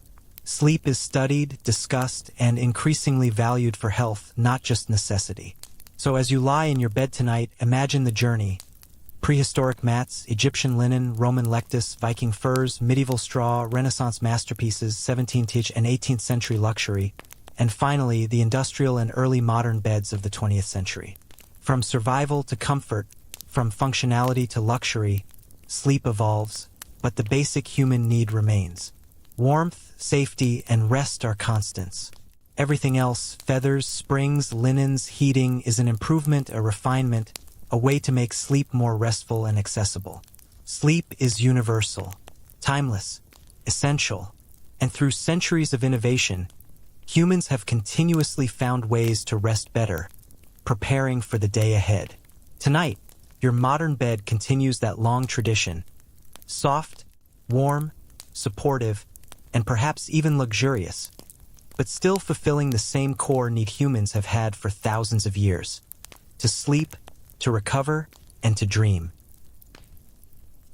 Chapter 13, Mid-20th Century. Foam, latex, and new comforts.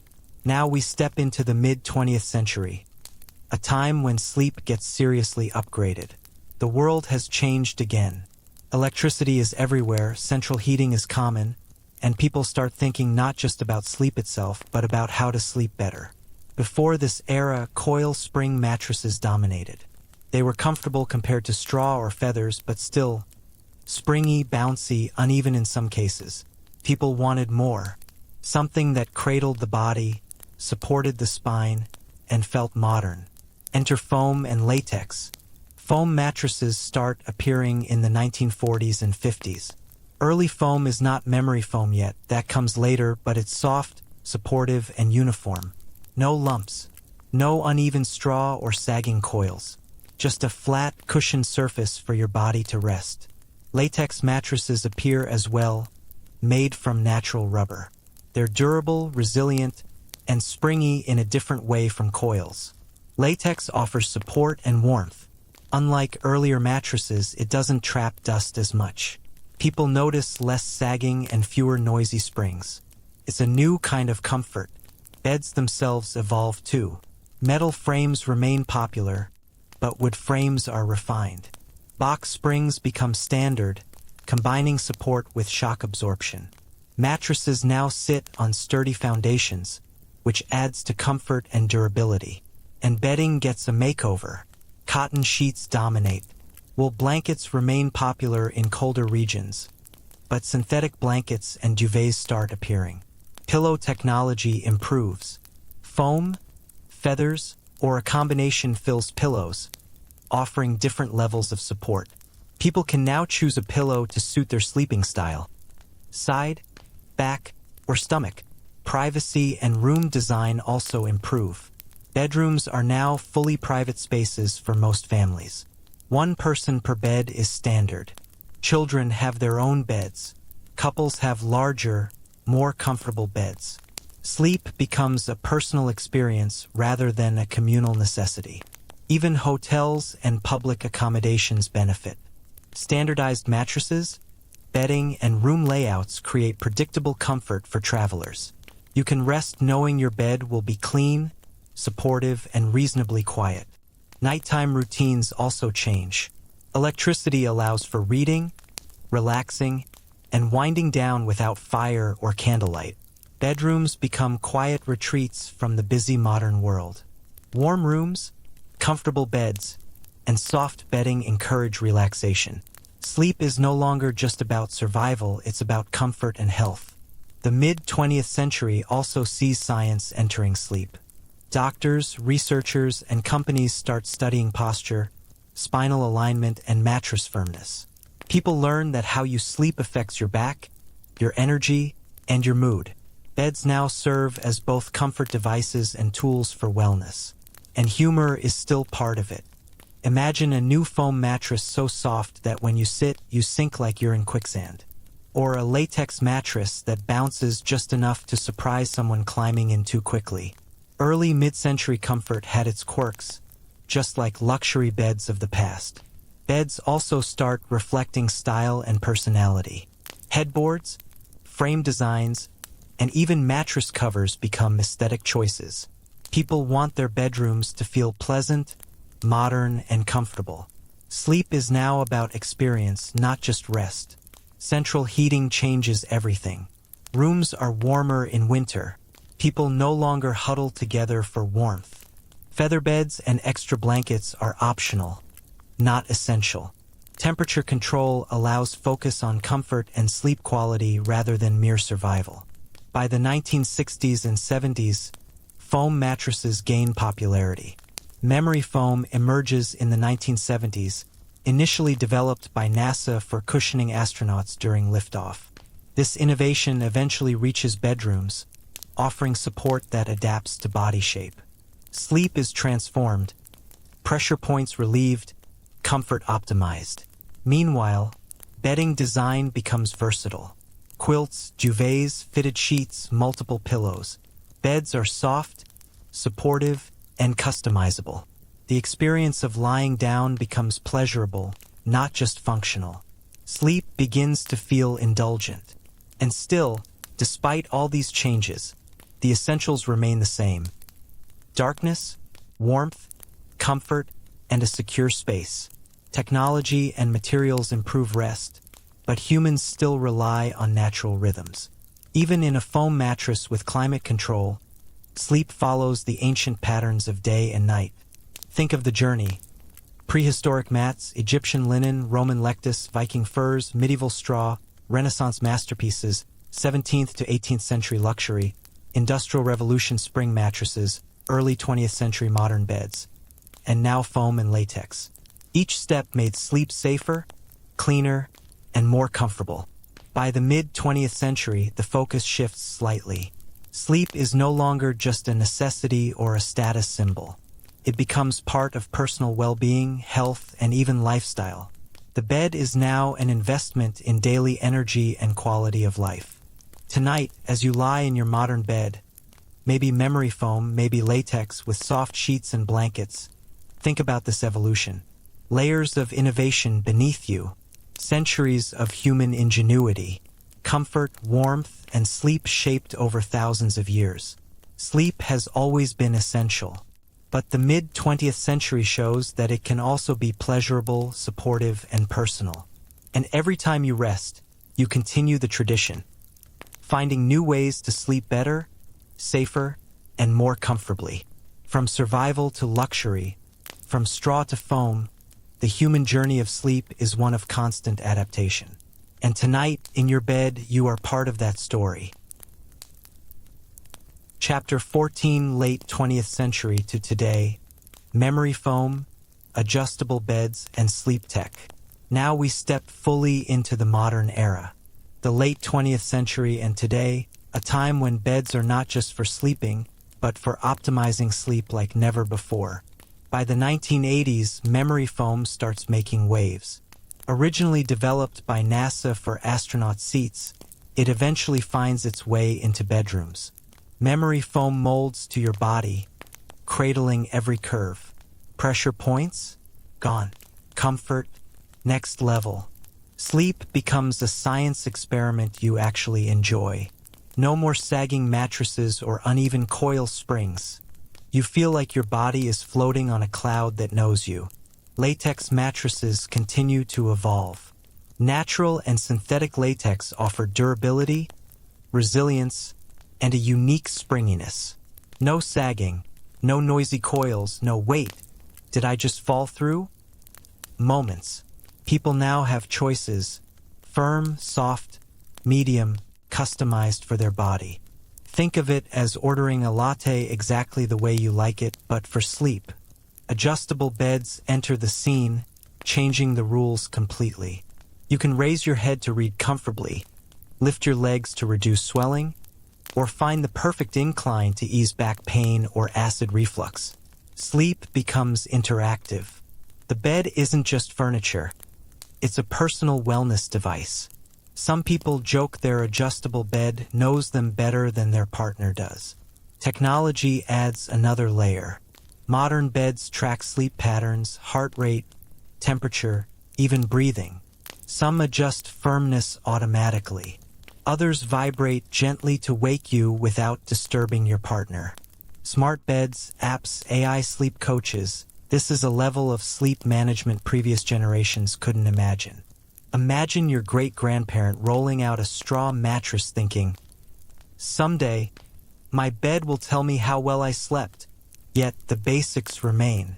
Darkness still signals sleep. Comfort still encourages rest. Warmth still matters. And most importantly, the bed still provides safety and sanctuary. Technology enhances, but doesn't replace, the essential human need for rest. Bedding has also evolved. Sheets come in cotton, bamboo, linen, microfiber, and blends. Blankets, duvets, and pillows are customizable for support and temperature control. Some beds have built-in heating or cooling layers. Sleep is no longer just resting. It's controlling your environment to maximize comfort. Sleep routines have changed too. Artificial light, smartphones, and busy schedules challenge natural rhythms. But modern beds help us cope. Temperature control, adjustable angles, and supportive materials allow humans to rest even in noisy apartments or hot climates. You no longer need to huddle under layers of blankets. The bed itself adapts. Humor remains. Imagine someone testing a memory foam mattress for the first time. They sink slowly and wonder if they're disappearing into the cloud. Or an adjustable bed head that rises too fast, jolting a sleepy partner awake. Comfort still has quirky human moments. Privacy and personal space continue to grow. Bedrooms are designed for rest, minimal distractions, and individuality. Kids get their own beds, couples adjust theirs independently, and smart beds respond to your body. The bedroom becomes a sanctuary, a place to disconnect. Hotels and guest accommodations benefit too. Standardized mattresses, adjustable beds, and quality bedding provide predictable comfort. You can sleep anywhere knowing the bed will support you and be clean. No more wondering if the innkeeper reused the straw mattress from 20 years ago. Health is a big focus. Ergonomic designs reduce back pain. Cooling materials prevent overheating. Anti-allergy fabrics improve breathing. Sleep is no longer just rest. It's part of wellness, longevity, and daily performance. Beds now act as silent health assistants, supporting your body every night. By the late 20th century, foam dominates. Memory foam adapts to the body, relieving pressure points and isolating movement. Couples can move without disturbing each other. A dream compared to shared straw or feather beds. Bedding design evolves too. Quilts, duvets, fitted sheets, multiple pillows, and mattress toppers allow personal customization. Sleep is soft, supportive, and even indulgent. Yet, even in this modern era, sleep is universal. Whether on prehistoric mats, Egyptian linen, Roman lectus, Viking furs, medieval straw, Renaissance beds, Industrial Revolution springs, mid-20th century foam, or today's smart beds, the human need is unchanged. Darkness, warmth, comfort, and safety remain essentials. Think about it. Thousands of years of innovation beneath you. Every comfort and design builds on centuries of trial, error, and ingenuity. You lie down and benefit from millennia of progress. Your body supported, your environment controlled, your experience optimized. Sleep technology is amazing. Adjustable bases, memory foam, smart sensors, cooling gels, anti-snore features, even AI guidance. Yet at its heart, sleep is simple. Rest, recover, and prepare for the day ahead. Humans have layered technology over an age-old need, enhancing without changing the essence. Humor persists in small ways. Testing smart beds, adjusting firmness too much, or accidentally activating gentle vibrations in the night. Sleep evolves, but humans still interact in very human ways, laughing at surprises or enjoying new sensations. Tonight, as you lie in your modern bed, feel the comfort, appreciate the support, enjoy the warmth. Remember, you're part of a long, fascinating story. From mats to linens, furs to feather beds, straw to memory foam, humans have always sought better sleep. Sleep has always been essential. Late 20th century to today shows it can also be pleasurable, supportive, and deeply personal. Every time you rest, you continue the tradition, finding new ways to sleep better, safer, and more comfortably. From survival to luxury, from necessity to art, from warmth to personalized technology. Sleep has been a journey of human ingenuity. Tonight, lying on centuries of innovation, you experience the one thing humans have always craved: a good night's sleep. Even in the age of smart beds and AI, lessons remain simple: warmth, comfort, safety, and rest. Technology enhances, style expresses, but sleep itself is timeless. Chapter 15, The Future of Sleep, Smart Beds, AI, and Beyond. So here we are, standing on the edge of the future.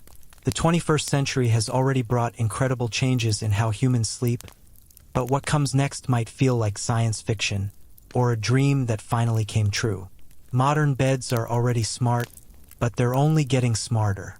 Imagine a bed that knows your sleep cycles, adjusts itself in real time, and wakes you up at the perfect moment without an alarm. Some smart mattresses already track your heart rate, breathing, and even movement. In the near future, they might analyze your stress levels, hormone cycles, or even brain activity to optimize your sleep automatically. It sounds futuristic, but this is already beginning to happen. Memory foam, latex, and adjustable frames are only the beginning. Think about mattresses that change firmness dynamically. Feeling sore after a workout? Your bed softens certain zones to relieve pressure. Too warm at night? The bed cools down automatically. Motion-sensitive adjustments could even allow couples to share a bed without disturbing each other, regardless of tossing and turning. It's comfort, health, and technology all rolled into one. Sleep apps and AI are starting to merge with these smart beds. Imagine lying down and your bed telling you, "Hey, your REM cycles are short tonight. Here's a breathing exercise before bed." Or, "You're sleeping too much during the day.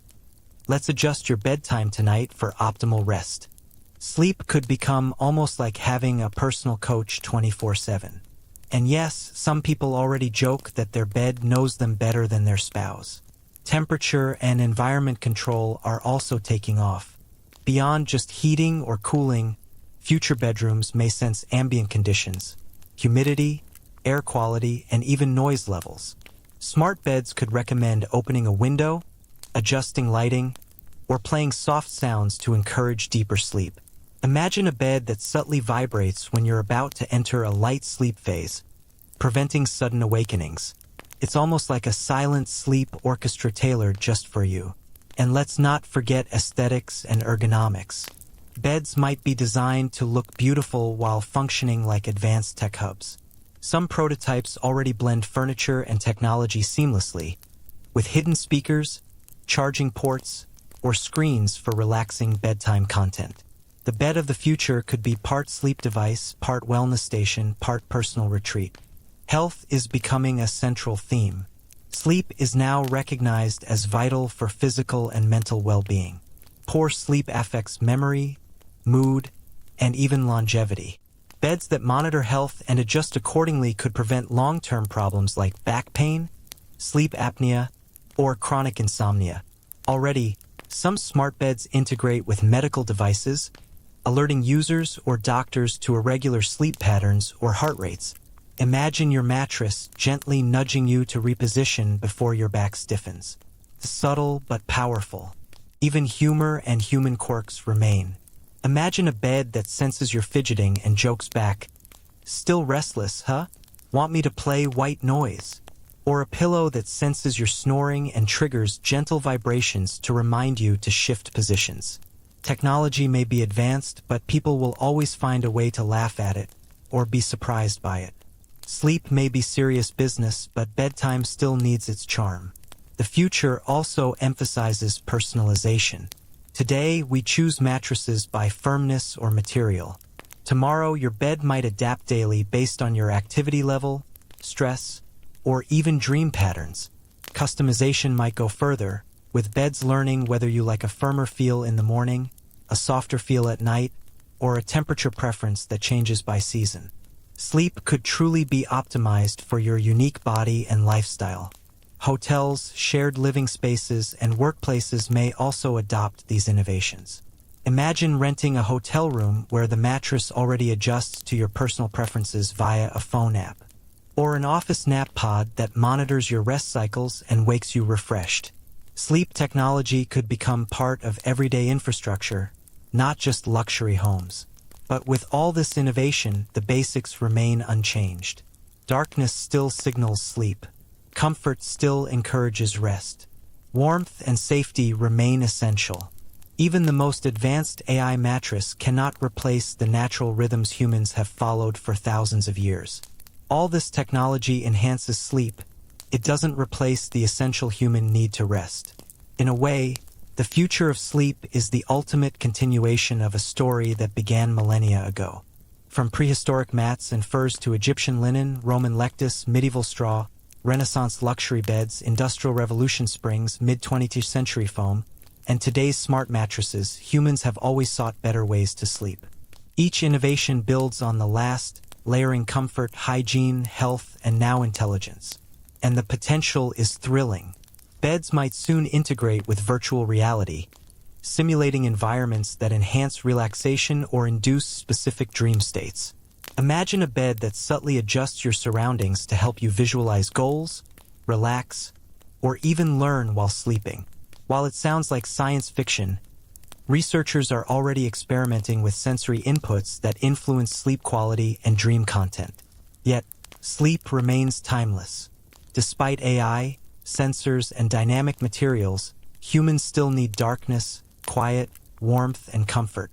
Sleep technology simply helps us meet these needs more efficiently and with more pleasure.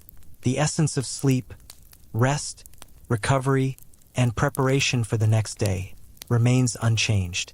So tonight, as you lie in your bed, think of the journey. Your mattress may be smart, your pillow adaptive, and your blanket perfectly temperature controlled. But underneath it all lies the same essential human need as it always has: to rest, to feel safe, and to dream. You are connected to thousands of years of innovation, creativity, and discovery. Every mattress layer, every innovation in comfort, and every piece of sleep technology is part of a story that began long before modern beds existed. And humor, curiosity, and human quirks will continue. We will always find ways to interact with our beds, laughing, shifting, testing, adjusting. Sleep is serious, but bedtime remains human. Technology just makes it better, safer, and more enjoyable.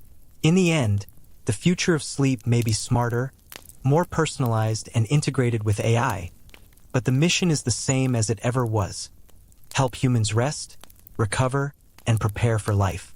Every improvement, from straw mats to memory foam, from adjustable beds to AI-integrated sleep systems, serves one goal: better sleep. The story isn't over. Smart beds, AI, VR-enhanced environments, and fully adaptive sleep systems may redefine rest. But the heart of it, the warmth, safety, comfort, and the simple pleasure of lying down after a long day, remains timeless. And as humans continue to innovate, sleep will evolve, just as it always has, always keeping our bodies rested, our minds refreshed, and our dreams alive. Chapter 16: The Industrial Revolution and the Rise of Comfort.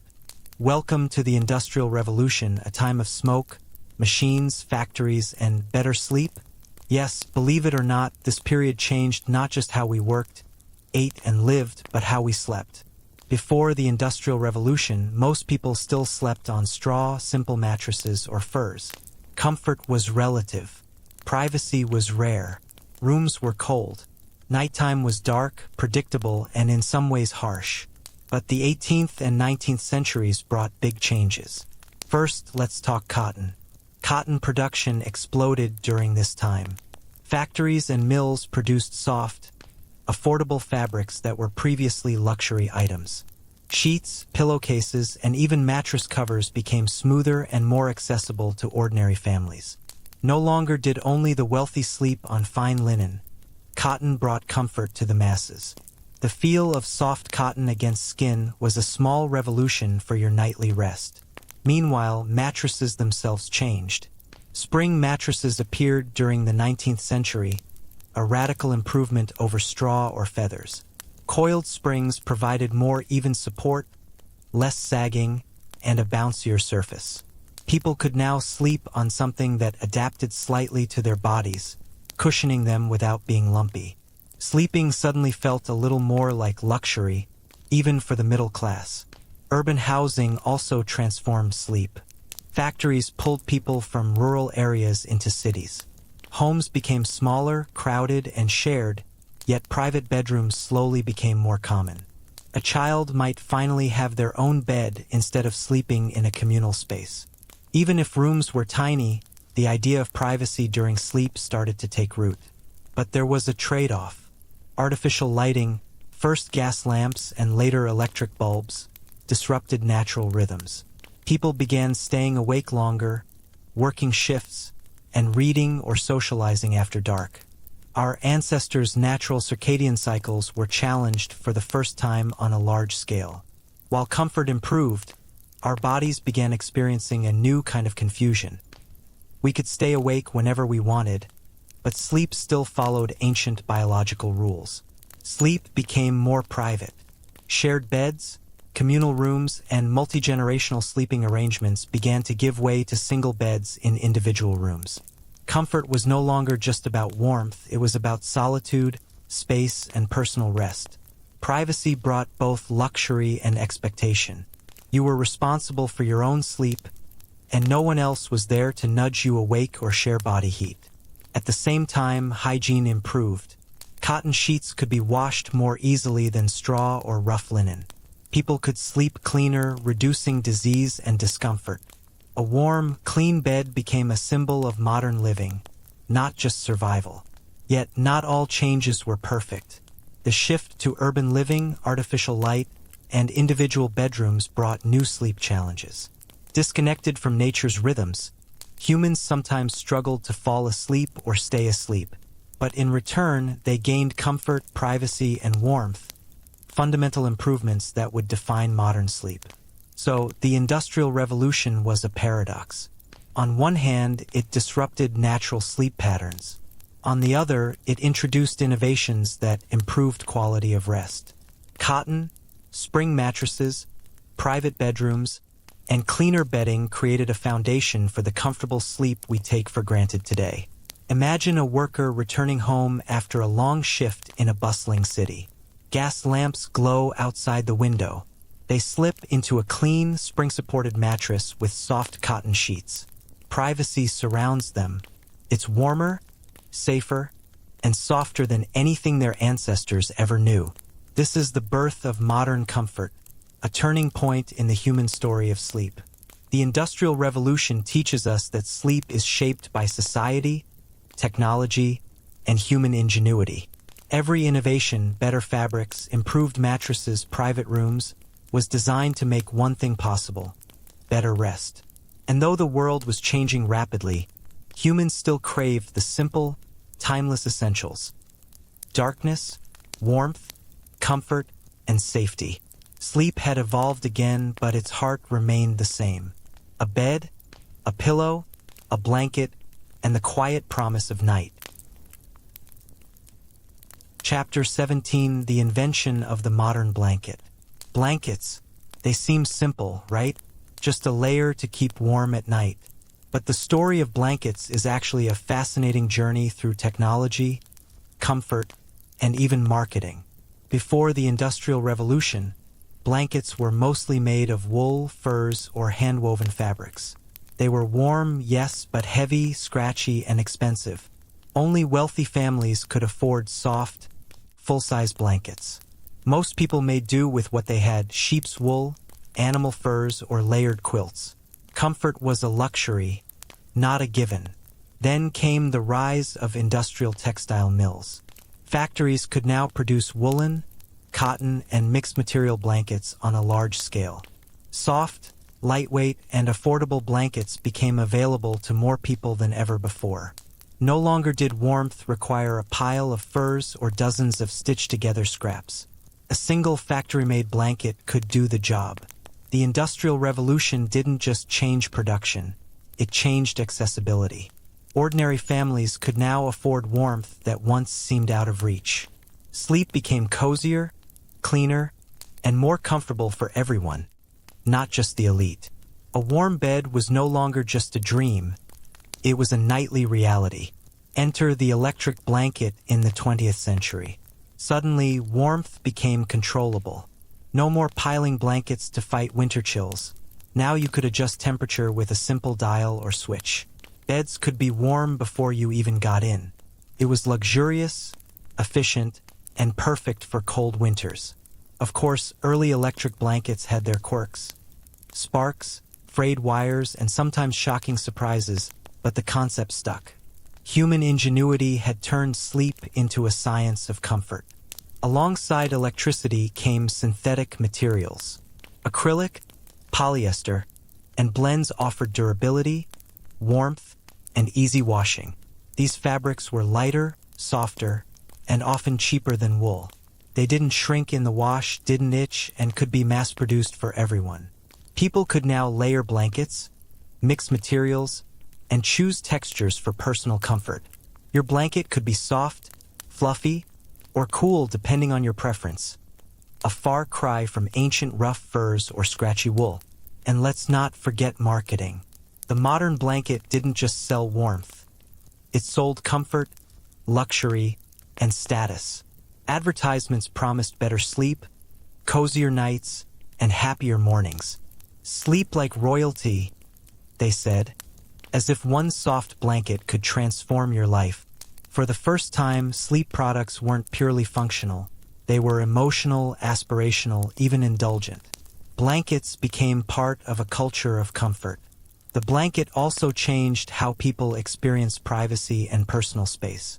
Once, warmth often came from sharing beds, layering with others, or huddling together. With modern blankets, one person could control their warmth individually. Couples could have separate blankets. Children could have their own comfort. Blankets became a personal extension of your bed, not just a shared resource. Of course, every innovation has trade-offs.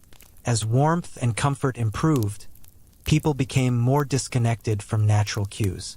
Artificial heating, electric blankets, and layered fabrics made it easier to ignore the chill of night, but also shifted our perception of sleep. No longer did humans wake naturally to cool air or sleep lightly under uneven layers.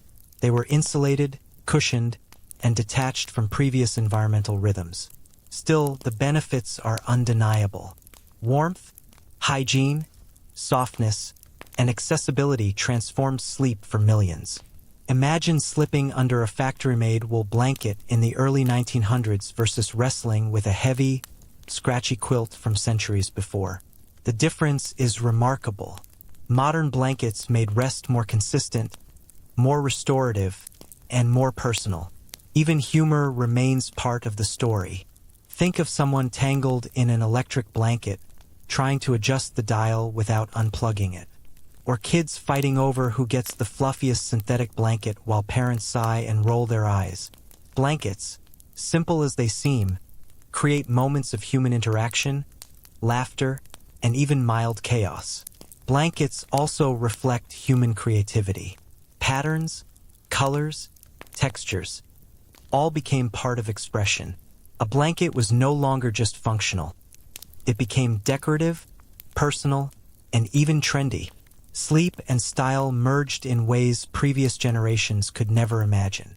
So when you pull your blanket up at night, consider the journey it took.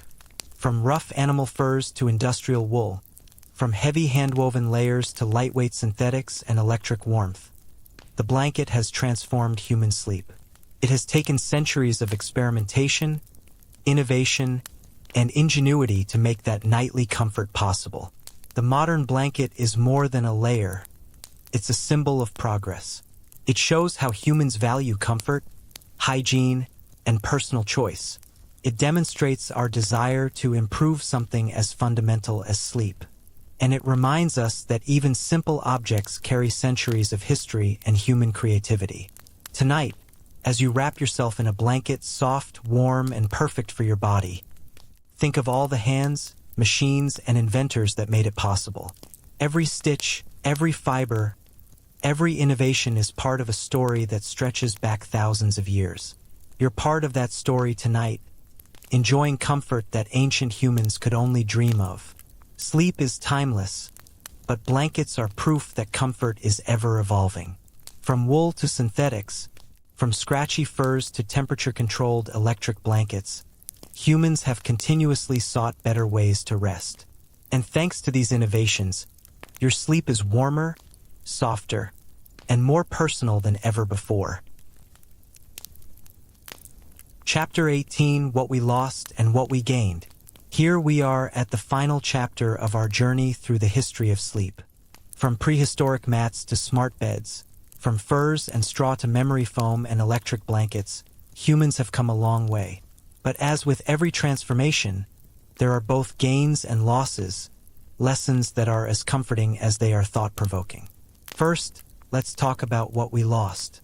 Sleep, once a communal, shared experience, became increasingly private. In earlier times, people often slept together, huddled in warmth, or shared a single room with family members.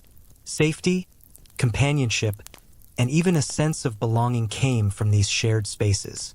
We lost some of that intimacy. Modern life emphasizes personal space and privacy, which is wonderful for comfort but sometimes isolating. Kids have their own rooms, adults have separate beds, and sleeping alone has become the norm. The cozy chaos of communal sleep is largely gone. We also lost some connection to natural circadian rhythms. Before artificial lighting, humans slept according to the sun, rising with dawn, winding down with dusk. Nights were dark, and the body followed predictable patterns. With gas lamps, electric lights, smartphones, and screens, we can stay awake whenever we like. Work, entertainment, and social life stretch into late hours. Sleep schedules are disrupted, melatonin cycles are thrown off, and many people struggle to fall asleep despite comfortable beds and blankets. Modern life may be convenient, but it can disconnect us from the natural signals that guided our ancestors. And yet, what we gained is remarkable. Hygiene improved dramatically. Sheets could be washed, mattresses became cleaner, blankets were soft and warm. No longer did people wake up itchy, cold, or sweating under straw or furs.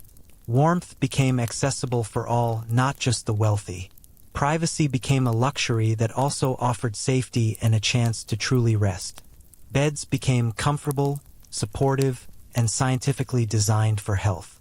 Sleep became a personal experience, tailored to individual needs rather than survival constraints. We gained technological comfort as well. Memory foam, adjustable beds, smart mattresses, electric blankets. All of these innovations make rest easier, more restorative, and more pleasant.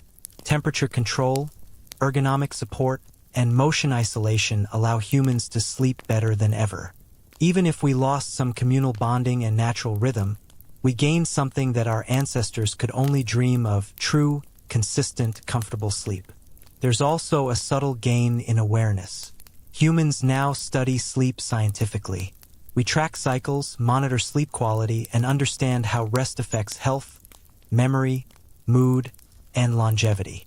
This awareness allows us to optimize rest in ways that were impossible in the past. Sleep has become an art and a science, and that knowledge empowers us to care for our bodies like never before. Of course, there's humor in these changes too. Consider the first person to test a memory foam mattress or an electric blanket. They probably wondered if they had accidentally entered a dream while still awake. Or the couples arguing over thermostat settings, blanket warmth, or pillow fluffiness. Modern sleep is not only more comfortable, it's also more interactive and, yes, occasionally funny. And now, the reflection, we can imagine what it was like centuries ago. Picture huddling under furs, sharing warmth with family, the flicker of a fire or candle casting shadows on stone walls. The air is cooler, the night darker, the rhythm of life slower and closer to nature. Sleep wasn't always easy, but it was communal, connected, and in harmony with the world outside. Every toss, every turn, every shared blanket told a story of survival, comfort, and intimacy. We can also imagine the Renaissance or Industrial Revolution homes: featherbeds, cotton sheets, wool blankets, gas lamps, and the first private rooms. Comfort was increasing, technology was improving, but sleep was still tethered to cycles, seasons, and daily labor. The journey to modern rest was gradual, a step-by-step accumulation of small improvements. Now think about today. Modern beds, climate-controlled rooms, soft sheets, memory foam, smart alarms, and personal blankets. Sleep is warm, private, clean, and scientifically optimized. It is easier, safer, and more luxurious than ever before. We have gained comfort, control, and health. Yet, the echoes of the past remind us that sleep is not just about technology. It's about connection, rhythm, and a simple trust in rest. So what does this mean for us tonight? Perhaps it's a reminder to appreciate sleep. Even as we rely on technology, soft sheets, and climate-controlled rooms, we can remember the simplicity of earlier nights. Darkness, warmth, and quiet remain timeless essentials. The human need for rest has not changed, even if the environment around it has. Imagine slipping under your blanket, soft and warm, in a quiet room. Close your eyes and think of the people who slept before you, sharing warmth, seeking comfort, huddled under whatever they had. Each era brought new tools, new comfort, and new lessons. You are lying on centuries of human ingenuity, innovation, and care. Every fold of fabric, every layer of mattress, every gentle hum of modern life is part of a long story that allowed you to rest this way tonight. And as you drift off, consider the rhythm of your ancestors. The way they felt the cold, the way they huddled, the way they made do with what they had. Sleep has always been essential, universal, and deeply human.